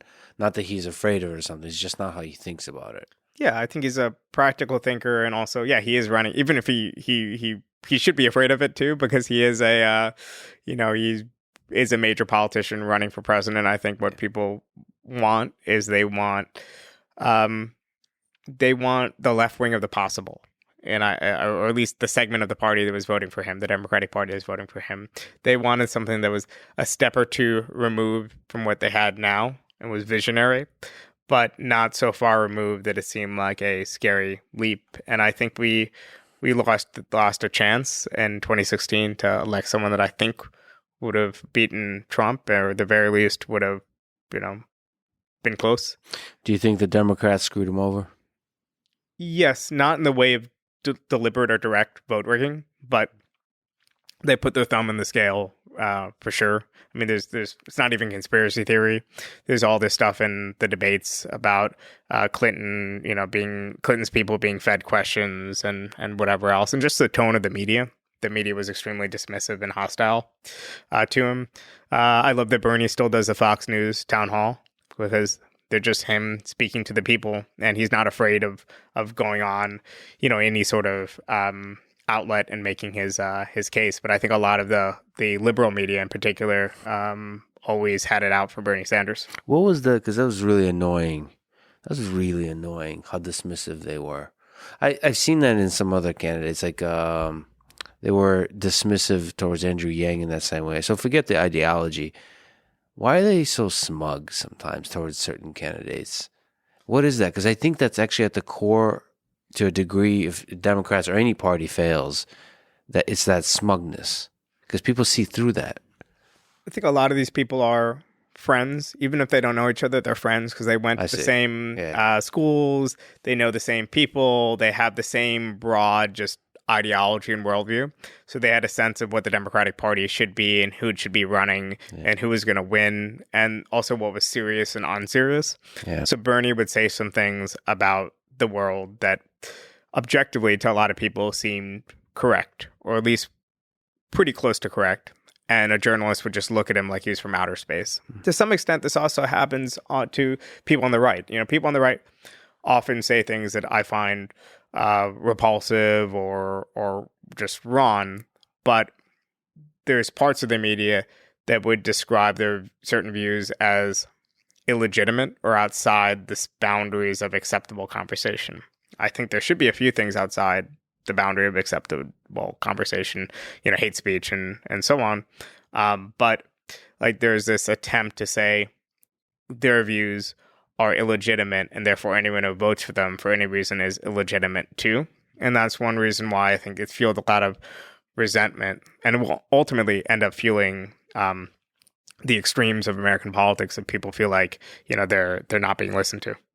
Yeah, and some of it is also style of speaking and personality, where if you're not willing to sort of play kind of a game of civility, or there's like a proper way of speaking, if you're a Democrat, if you're not doing that kind of proper way of speaking, people dismiss you. I think in certain sense, whatever you feel about him, people dismiss Donald Trump for the same reason, where it's the style of speaking the personality of the person. That he's not playing by the rules of polite society, of polite politician society, and so on. And that's really, that troubles me, because it feels like solutions, the great leaders, will not be polite they're not going to behave in the way they're supposed to behave. And I just wish the media was at least open-minded to that, like, which I guess gives me hope about the new media, which is like more distributed citizen media, right? That they're more open-minded to the revolutionary, to the outsiders, right? I actually I really like Bernie Sanders. I first heard him on in conversation with Tom Hartman. He had these like weekly conversations, and just the authenticity from the guy. I didn't even know any context. I didn't even know, honestly, he was a democratic socialist or anything. The authenticity of the human being was really refreshing. And when he, I guess, decided to run for president, that was really strange. I was like, surely this person has no chance. Just like, he seemed too authentic. He seemed too, like, he's not going to be effective at playing the game of politics. So it was very inspiring to me to see that you don't necessarily need to be good at playing the game of politics. You can actually have a chance of winning. Yeah, that was really inspiring to see. What about some of the other popular candidates? What do you think about AOC? I don't know if she self-identifies as a socialist or not. She does self-identify as a democratic socialist. I think she was a very inspiring figure for a lot of people. She was kind of out of this Bernie wave of the first set of Bernie candidates in 2018 that identified with him instead of the Democratic Party establishment.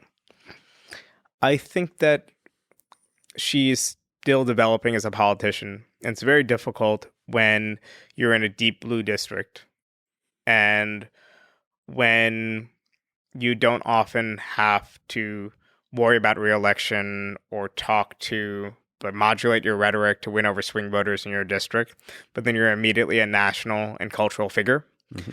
So AOC basically goes from her views, which are compelling, and in my mind, a lot of her programmatic views are compelling, wins her district, and then has her own rhetoric, which to me, compared to Bernie, owes itself more to the academic left in the way that a lot of the left has learned to talk. I don't mean academic in the sense that she's like a Marxist or whatever else, but academic in the way that she may be using at times like confusing language to convey basic points when she gets into like the like language of intersectionality and whatever else. Especially in the context of cultural issues and stuff like that. Exactly. Instead of just the plain spoken Bernie, like, yeah, discrimination is wrong. If you ask me about a cultural issue, I'll come down on the same side as AOC, I'm sure, 9 plus 10s times out of 10. But I'll try to root it into just basic, like, yeah, treat people with respect, and they'll treat you with respect. And that's the way we should govern our civic sphere, and we don't need to talk about intersectionality to I think, get that. But so there's that rhetoric. But she's not just a regular congressperson in a deep blue district. She's also a national and international cultural and political figure. So she's now a spokesperson because of largely like a media event of her surprising upset election and her being, young and like being really connected to this post-Bernie moment. And I think amid these constant attacks on her from the right, and also this media attention and this notoriety, she hasn't really modulated or adjusted her audience, her rhetoric. And how do you win over someone who really hates a lot of your ideas, but might actually believe in some of your policies? Mm-hmm. And I think she's been ineffective, quite frankly, in the last year, making that transition. Whereas I think other politicians who are not so far left, who don't identify as socialists, but let's say a John Fetterman, has managed to become more effective. And I don't think it's a question of character or whatever else. And I like AOC, so I don't want to put it so harshly. But I think a lot of it has to do with her being a Congress person in a deep blue district and Fetterman running for statewide office in a, quote unquote purple state. But at her best, she does it. But it's like glimmers. It's kind of like I don't know. What sport are you biggest fan of? I'll give you a sports analogy. I like the NFL is up there, soccer is up there, but probably UFC. Okay, well, I can't give you a good analogy for any of those, but it's like a raw prospect, Yeah. like someone who shows glimmers of hope. So they were drafted really high, and they bounce from team to team, and you're like, I'm clinging on to my AOC stock, but I think that she needs to be self-critical enough, and her team needs to be self-critical enough to know that the goal is not merely to be a national cultural figure and win a re-election in your deep blue district. The goal has to be to become truly a national political figure, which will require changes. A unifier, an inspiring figure about the ideas that she represents. Definitely. And she has other things against her. Like, obviously class focused, but there's no denying, I think, that some of the hostility to her is sexism. It's rooted in, I think, people wanting to see her fail or whatever else. But that's only some of it. I think some of it otherwise is her struggling to relate to people who don't have a lot of her starting points as far as moral and ethical beliefs. Yeah, but she's actually great at flourishing in all the attacks she's getting. She's doing a good job with that, and a lot of those attacks will break me, if I'm being honest. Yes, that's the amount of fire fantastic. she's under. But you don't want that to become a drug to where you just get good at being a national figure that's constantly in the fights and are using that for attention and so on. You still want to be the unifier. And that's a tricky switch. Do you think there's a world in which she's able to modulate it enough to be a unifier and run for president and win? I think she's very far away from being able to do that. I think that even other politicians that are also polarizing within the squad in terms of what they say or their ideas, whatever else, are very effective communicators, like Ilhan Omar and others. I think AOC, that's my hope, right? My hope is that someone like AOC could. The last year plus has not been extremely promising, in my mind, in part because she's continued to position herself as a lightning rod cultural figure. Whereas I think a national political figure needs to pick their spots and also pick their moment for changing their rhetoric and adjusting to their audience. And I think she does it in certain environments, but that needs to be your national message when you're out there. You need to be speaking towards the not already converted. And I think Bernie does that. Bernie strips his politics down to the basics. So I agree with you spiritually, but we also have an example of Donald Trump winning the presidency. Isn't some of the game of politics that's separate from the policy, being able to engage in rhetoric that leads to outrage and then walking through that fire with grace? First of all, I think Trump is kind of a unique personality in American history, so it's hard to compare anyone to Trump. But don't you think AOC is comparable in terms of the uniqueness in the political system we're in, or no? I think Trump was much more of a firebrand, anti-establishment force. In that, and I mean this negatively for what it's worth, because I disagree with Trump, but he was willing to set fire to the Republican establishment, right? He was able to self-fund, largely his campaign, and he already was a media figure without them. AOC has been much more cautious with the Democratic Party establishment, in part because she's not trying to run a national political campaign right now for the outside, like a 5% chance I could be president, let me set fire to everything. She's trying to help people and help her constituents through the game of getting committee appointments and, getting wins in the margins. And I think that's understandable for what it's worth. But in the process, I think, what's the difference between AOC and a progressive Democrat?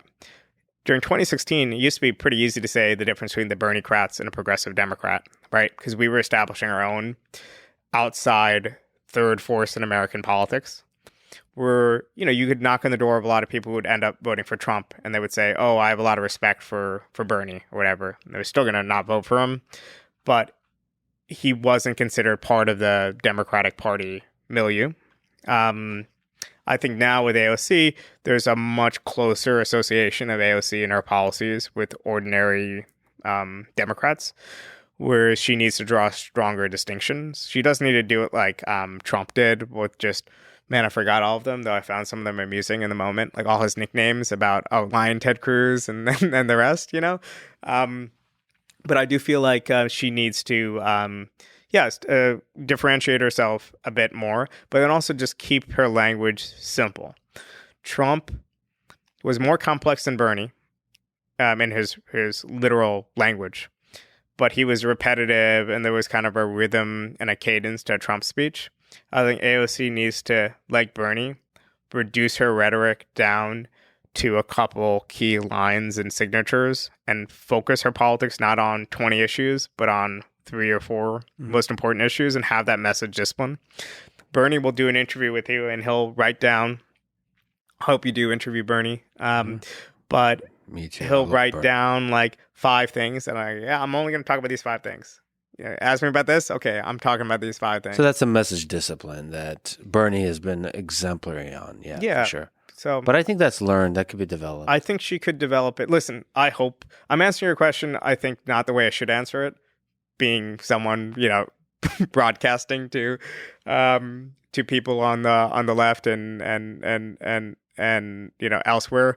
I hope AOC goes in that direction. I just think that she has a lot going against her just because she's already a national figure and she's in a deeper blue district. Yeah. But we need to root our politics then in working class people and a lot of districts that, I don't know, the type of kitchen table conversations are, I hate that cliche, but I just used it. But a lot of these conversations are just different in their tone and cadence. And it's not just a question of, Fetterman or Tim Ryan in Ohio and kind of just white working class voters. I mean, working class voters of any race. Mm-hmm. There's their day-to-day needs and the day-to-day things they want to talk about is just at a different plane than, a Met Gala cultural statement. Yeah, I mean, it's clear that you respect and love her and would like to see different ways. I mean, she's young, so the different trajectories that she could develop that would ultimately make her a good candidate. I'm just looking at odds here and I disagree with them. I'm buying AOC stock here, given these odds. So in terms of Democratic, who's going to win the 2024 election? So that includes running and winning. On the Democrat side is 18% chance for Biden, 7% chance for Kamala Harris, Gavin Newsom at 6%, Michelle Obama at 3%, Hillary Clinton at 2%, and AOC at 1.5%, and then Bernie at 1%. So I would not buy AOC at that mark. I would buy Biden like crazy though. I'm not a gambling man, but I would totally toss a G at Biden at that amount. AOC at 1.5% chance? I don't think she runs. You don't think she runs? Yeah. Okay. I don't think Bernie will primary Biden either. I mean, if Biden doesn't run, then obviously it's an open field. But I just feel like. Do you think Biden runs? Yes, I think Biden probably runs. Oh, man. Oh, boy. He's an incumbent president. He's an incumbent president. So it's very hard to imagine another Democrat being able to do better than him. All right. What about the competition? I think Donald Trump is the best thing for the Democrats, period. Just because it would create this turnout mechanism, this excitement around we have to stop Donald Trump. He's attacking DeSantis. I mean, already he's trying to, the sanctimonious thing. But yeah, I kind of like, Trump's kind of like the Don King of American politics, Yeah, it's interesting what kind of dynamic chaos he's created. It probably led to more people being interested in politics. Well, almost guaranteed it led to more people being interested in politics, but maybe not in a healthy way. Maybe it created an unhealthy relationship with politics, where it created more partisanship. For me, don't have a problem with partisanship. It's what kind of partisanship. So I think Trump has cultivated, like a lot of right populists, a relationship with his supporters. It's almost like a leader-follower relationship. in a way that doesn't actually enhance people's knowledge of politics and the issues, but actually just leads them to follow the party line. Ideally, I think socialist politics and politics on the left should be something different.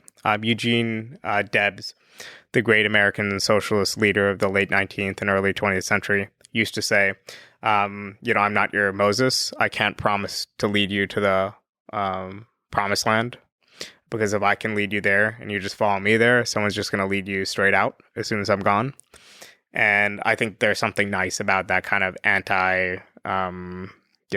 blind following, leader follower kind of dynamic on the left at its best. That said, in the way at least the political race in the United States has turned out, it seems like it's turned into a bit of an entertainment, and there having personalities and characters is really important. So in terms of policy and actual leadership, yes, maybe having a leader, like an authoritarian big leader, is not good, but maybe for the race it is. For the drama of it, you just want to have drama and attention on people who are actually going to turn out to be good leaders. That's a weird balance to strike. Yeah, earned media is what they always talk about, right? In political campaigns, like, the more you could get on TV, the better. Even like I really like Fetterman. He just won his campaign, but a good part of his early campaign, he had pivoted from talking about issues to just talking about Dr. Oz living in New Jersey and kind of having the troll campaign against him, which I found amusing, but also it was effective. Obviously, he won, but it's a bit depressing, because I would have rather a whole campaign cycle about healthcare and jobs and other issues. Yeah, and this is the hope is that people just get better at that kind of social media communication. So I do actually think there's something about doing political speeches that makes you sound less authentic, because you have to do so many of them. It must be exhausting to day after day after day make the speech. You're going to start sort of replaying the same stuff over and over, as opposed to actually thinking about the words that are coming out of your mouth. And then the public will know that you're not really being that authentic, even though you believe those things. It's just tough. I just wish they didn't have to constantly do speeches. So I think that the fact that Bernie's speeches very clearly came out of, if not directly his own pen, but his own rhetoric over the years, and he kind of wrote it, seemed authentic. Yes. Even if he was repeating it. And then Trump, his just wild improvisation, yes, I think people found real, in a certain way. And I would love for the left more generally to tap into some of that anti-establishment sentiment, but obviously do it in a way that's productive, that doesn't blame immigrants or whatever else for problems, but is kind of built on a different basis. But people are fed up for good reason with a lot of conventional politics, and we need to speak to that. Otherwise, it'll only be the right that is taking advantage of those people's anger. Well, I almost forgot to ask you about China. So both historically, we talked about the Soviet Union, but what lessons do you draw from the implementation of socialism and communism in Maoist China and modern China? What's the good and the bad? Well, I think it's very similar to the Soviet case, in that socialism came to China through not a base of organized workers in a capitalist country to a certain level of development and so on, but it came through the countryside and in conditions of civil war, strife, you had Japanese invasion, and whatever else. And Mao built his base in the peasantry, then came down to the city to govern and try to build a base and rule over workers. So it was kind of an inversion of classic socialist theory.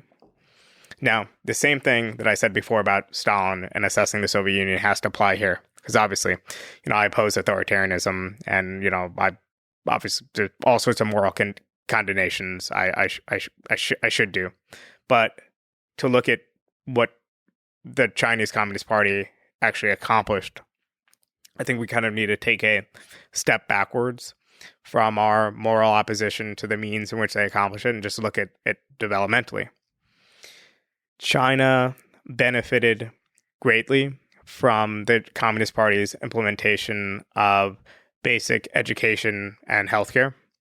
So in a lot of China, you had one of the conditions of women were absolutely terrible. There was still foot binding and all sorts of like terrible backward practice. You had a huge, vast majority of the population that was illiterate without any access to basic education, and you had no health access, especially in the countryside. So those are the three good things that China did: improve the status of women, get everyone into primary education, and improve the lot of healthcare. Besides for that, their agricultural campaign was a failure, just like Stalin's, for many of the same reasons I mentioned before. The Great Leap Forward and crash industrialization didn't really work either. In a way, is China better than India or other countries that didn't have the basic education and the strong state authority and the health improvements and whatever? I think maybe, but I think that's why we need to sometimes go beyond just economic measures of success.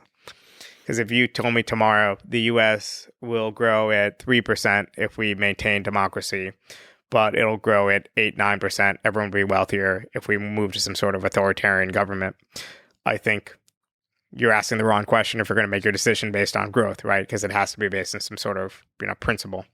But the same dynamic of, from the beginning, the Chinese Communist Party ruling over people, emerging from the outside through armed conflicts and ruling over ordinary Chinese people have continued. Since Deng Xiaoping, the policies have been better economically, and often at times, not always, the technocratic governance has been, quite good. But that doesn't mean that the party has a democratic mandate or should have the right to govern as they see fit. Because clearly, it doesn't have that mandate in swaths of the country or in places like Hong Kong or elsewhere. But to me, nothing the Chinese Communist Party does has anything to do with socialism. I think even by their own definition today, it really doesn't. It's a sort of nationalist, authoritarian, developmental state that has done some good things to improve the living standards of the Chinese people, other things that were counterproductive. And, as a democratic socialist, I certainly don't support that state, but I also hope that the U.S. and Biden will find a way to avoid, intense rivalry and competition economically spilling over into something worse. From a democratic socialist perspective, what's one policy or one or two ways you could fix China, if you took over China? What would you like to see change? Well, the democratic part comes before the socialist part. So I would say there needs to be multi-party elections in China, and state censorship and control over the press, in other words, needs to be done with. As far as their immediate economic policy, I think the idea of maintaining strong state control of certain, commanding heights of the economy while liberalizing other spheres has done quite well in China's case, lifting people out of poverty. But again, there's something really lost in the society, even if it's getting wealthier. If you're great, if ordinary people don't have the ability to participate in dissent freely. And the Chinese authorities have allowed some, it's not North Korea. It's not a totally totalitarian state. There's been workplace protests. There have been all sorts of local anti-corruption protests and things like that. But the government decides what's permitted and what's not at what particular moment. And I think the long run, even if it can survive,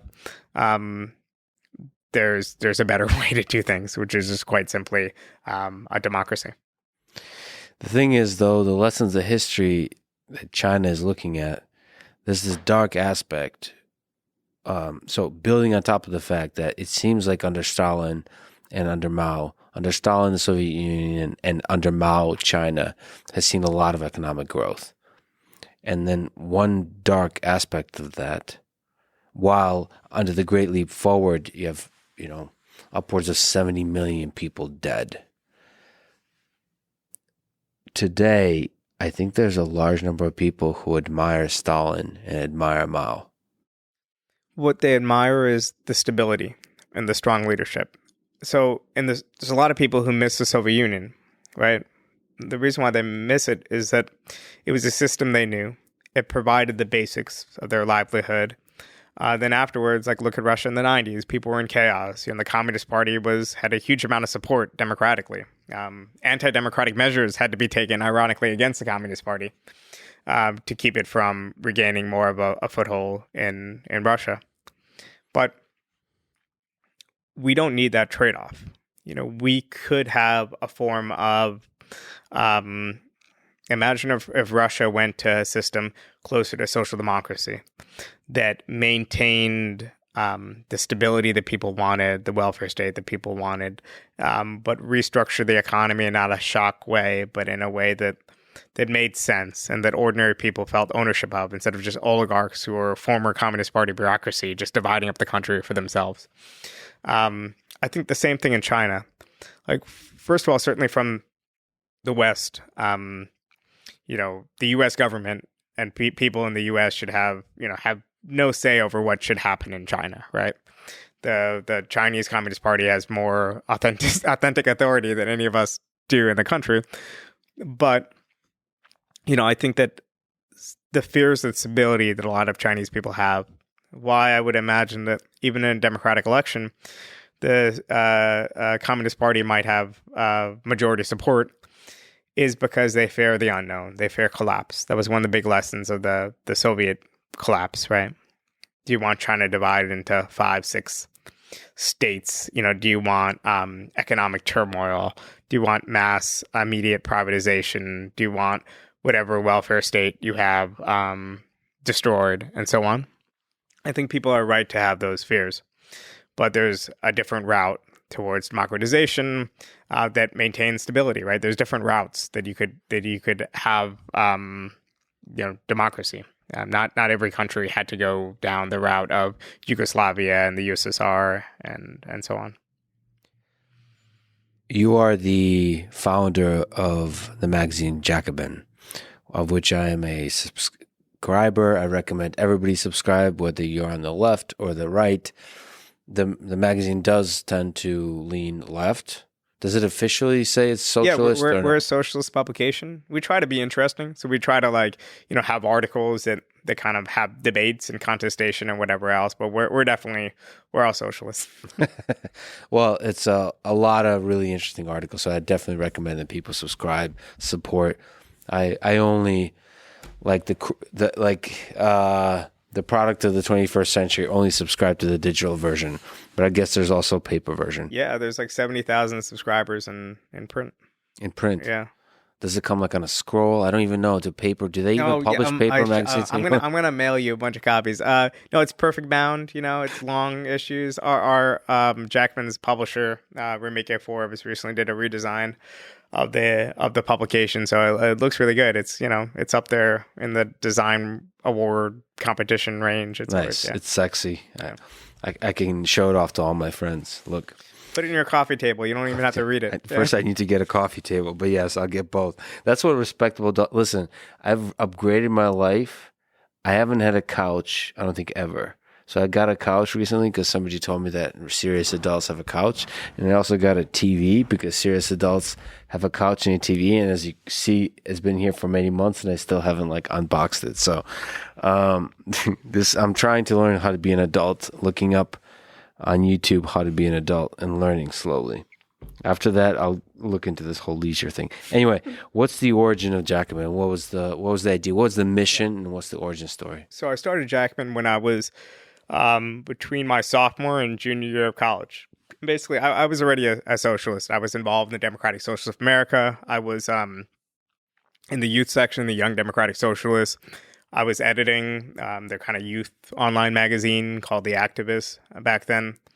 And to be honest, I had my ideology. I had my views. I had a group of people around me that we would debate together and occasionally write for this other publication, The Activist, and so on. And yeah, just a product of creative ignorance in the sense that I knew I had the capacity to maybe pull off an issue or two. I just had no idea how long I would keep doing it, and it just eventually consumed my life slowly but surely. Like I had different plans for my future, kind of, but I ended up just being a magazine publisher. I literally didn't know what a magazine publisher was, but it just kind of happened. What's the hardest part about running a magazine? Well, the hardest part is obviously the things, just like any enterprise, right? The things beyond your control. Like you could put out something that you think is great or interesting, but then you need the feedback of people actually subscribing to it. And you occasionally encounter periods where you feel like you're doing your best work, but you're not getting the audience response. And I think you just need the kind of the self-confidence to just keep doing it. And obviously, if you're totally obscure and crazy and way off the mark, you're never going to build that audience. But I think a lot of publications have tried to, same thing I guess goes with YouTube shows, whatever else, they try to adapt to what everyone else is doing right away when they don't achieve success. Whereas for me, the early issues of Jacobin got very little resonance and took a while for it to build into something. But a lot of it was just the confidence to just keep going and keep publishing what I would want to read and just hope that I'm not so much of a weirdo that I'm the only one. Is there some pressure that you could speak to of audience capture? Because it is a socialist publication, you have a fan base, a readership base. Is there times you feel pressured not to say a certain thing, not to call out bullshit, not to criticize certain candidates, all that kind of stuff? Yes, definitely. Of course. I myself am looser on the self-censorship than other people. But that's only because I've, gotten this far, just shooting from the hip or whatever. And occasionally, you'll come to a rash judgment, right? You'll speak too soon or complain about something too soon, and you'll have to kind of either apologize or kind of reconsider or whatever else. But on a host of issues, I have views that maybe not all of the left has, but I know that the core of my politics is a politics against, oppression, against exploitation, against all the things that we talked about. And if you know that's at the core of your politics, then you could maybe say, you know what, I don't think the left should respond to the real racism that's still around in the world by adopting like an excessively racialized rhetoric, if that makes sense. Like I fundamentally just am a universalist, and I believe that people, no matter where their backgrounds are and so on, kind of want the same things for themselves and for their families.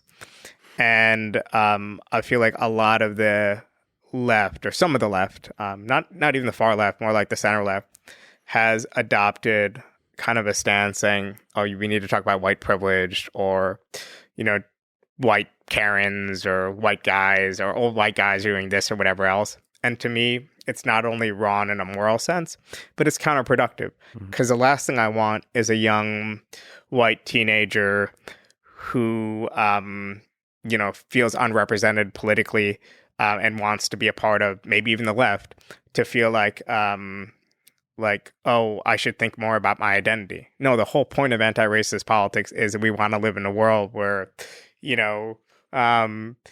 and you can go around the corner and get a beer, and we're not, people of two different, races getting a beer. We're just two, guys in America getting a beer. It's just, we're trying to have the type of society in which there's less of that sort of communal or racialized identity.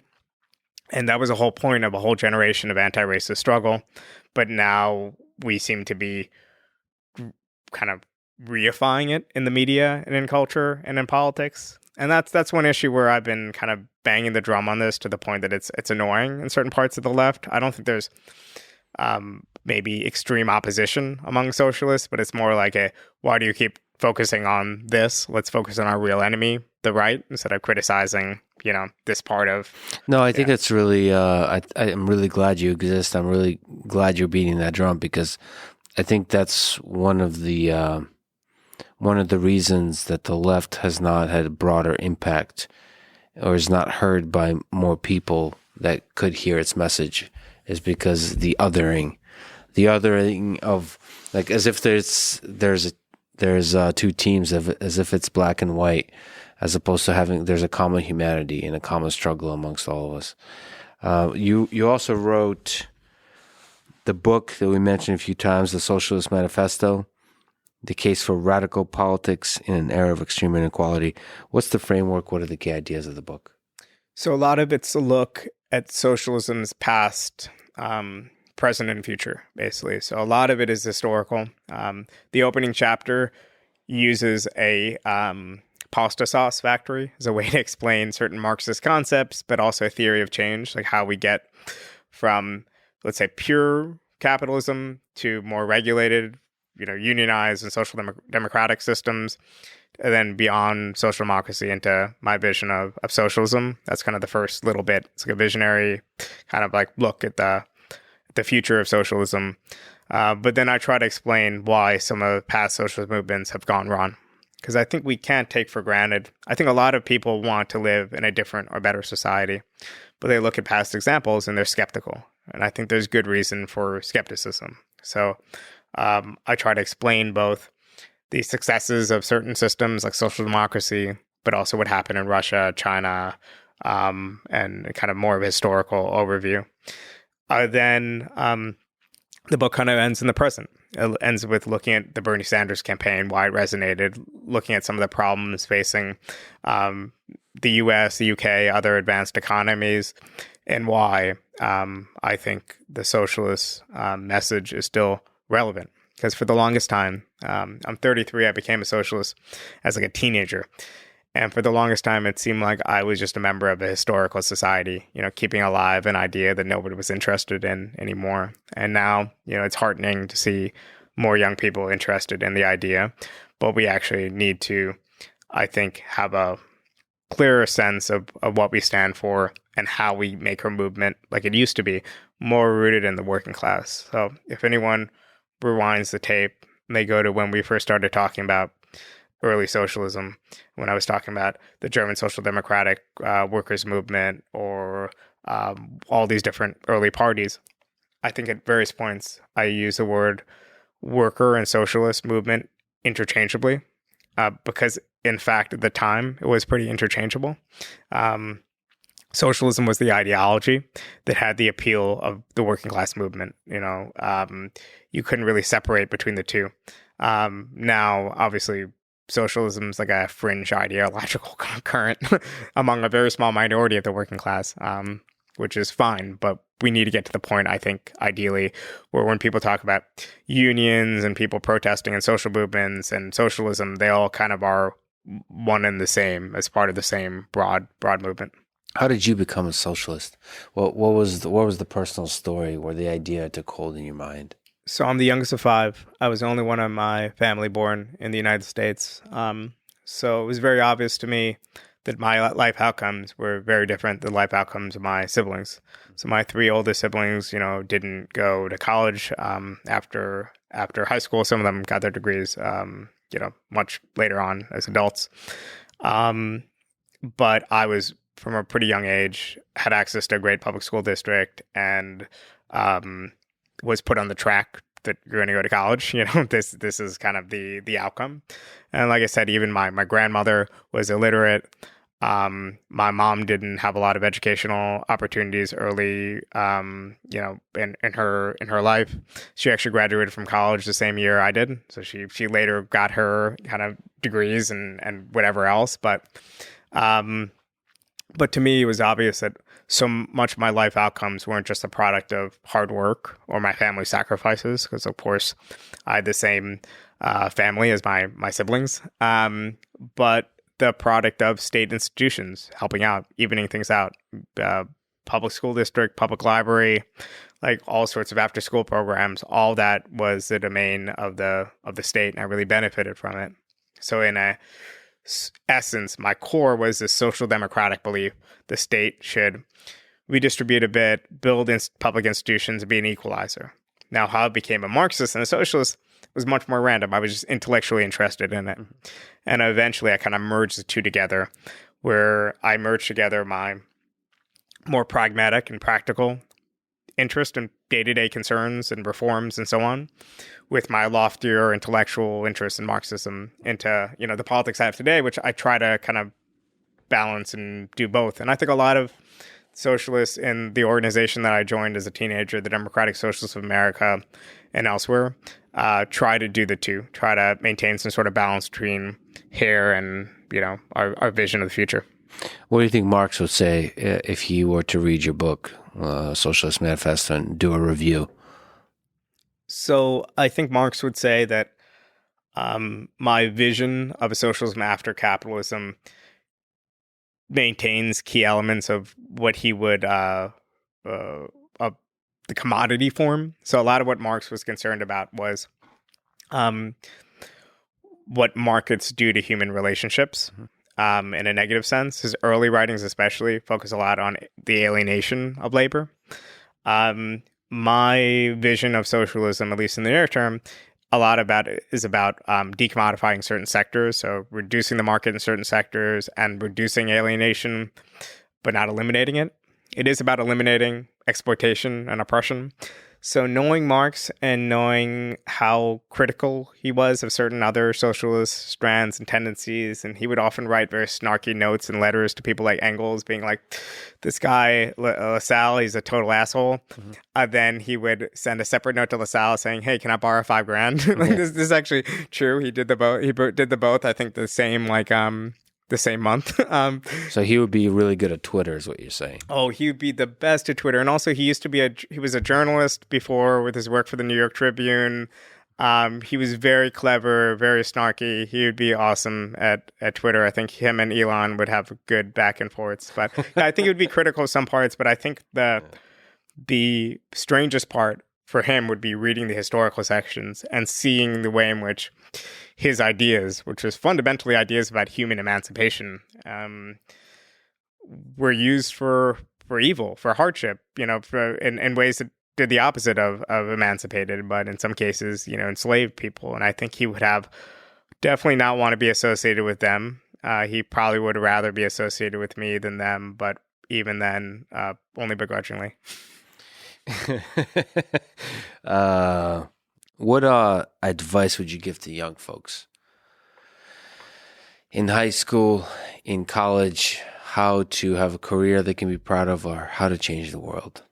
I think be intellectually curious, read outside your current beliefs and understand and read authors on their own terms. So the worst thing in the world to do is to read anything, especially work of fiction, but anything, and try to deduce the author's, backgrounds or politics, whatever else. Like, read it on its own terms first. Then you could reread it and kind of do other examinations or whatever else. And also read a lot of history. So I started off reading books like Eric Hobsbawm's 4 books on history going from the 1700s all the way to 1994. The last book is Age of Extremes. But I think understanding history gives you a bird's eye view of everything, sociology, economics, everything. So these big sweeping historical books are really useful to know. Like, everybody should know basically, what year, or at least like what decade, serfdom was abolished, what decade slavery was abolished, what century Magna Carta was, when the Roman Empire fell, even though that's kind of debated when the Roman Empire fell. Like, all these, I think, like, being a person with a general knowledge and general sense of history and whatever else just makes you more eclectic and interesting. And it's way better than just, like, especially a lot of my Indian friends, or not just Indians, but the hyper focus on, like, you got to specialize and you have to, like, focus on math or engineering, whatever you want to do. You just know your field really well, but nothing else. Like, I think there's something really to, whether you're getting at school or you're just going to do it by yourself, giving yourself kind of a liberal arts education. I think there's a lot of power to sort of having the facts of history in terms of in time when stuff happened, but also really powerful is knowing spatially, like the geography, that we're a point on a map and there's interesting dynamics that happen throughout history of all the different nations in Europe, of all the different military conflicts and the expansions and the wars and the empires and all that kind of stuff. It really puts into context how human history has led to the place we are today, because all the different geopolitical conflicts we have today, even the politics of the day, is grounded in history. Maybe less so for the United States because it has a very young history, but that history, even for the United States, is still there. right, from the Civil War. And understanding that gives you context to when you tweet random stuff about this or that person or politician and so on. Yeah, very true. Very true. One of the regrets I have currently is I have perhaps been too focused on the 20th century in terms of history, the present and the 20th century. A lot of people write to me that there's a lot of lessons to be learned in ancient history as well. So not just even American history, but just looking farther and farther and farther back. Yeah, that feels like it's another time. It's another place. It totally has no lessons. But then you remind yourself that it's the same human beings, right? Yeah, and also we're no smarter than them. We just have more accrued knowledge in part because of them. Yeah. But like, they were just as clever as us, What do you think is the meaning of this whole experiment we have going on Earth? What's the meaning of life? Well, I think there's no broad meaning of life. There's, it was an accident, but we ourselves need to make our own meaning. And for me, a lot of it is about posterity, trying to do something worthwhile while on Earth, but also leaving something behind. It could just be relationships with friends or family. In the future, maybe having a family and kind of like leaving behind that sort of legacy, like little bits of yourself, but also, like them being able to learn the same way I have little bits of my parents and my grandparents in me. And then also, I think in a social sense, zooming out from just the individual and the family, leaving the world behind a little better. I would love to be a part of a movement that created a world with a little bit less suffering, a little bit less oppression or exploitation or whatever else. That's really why I'm a socialist. It's not about snapping your fingers and curing the world of everything in one go, but it is about, I think, giving our lives some sort of meaning and purpose. And you don't have to be a socialist to do that. You could just do it at the micro level in your own day-to-day interactions. But I just feel like life has no good meaning without thinking of posterity in the future. And I have to say, thank you for doing so. Thank you for caring about the struggle of the people in the world through ideas that are bold and I think challenging for a lot of people in a time when socialism is something that can be attacked aggressively by large numbers of people, still persevering and still exploring those ideas and seeing what of those ideas can make for a better world. That's beautiful to see.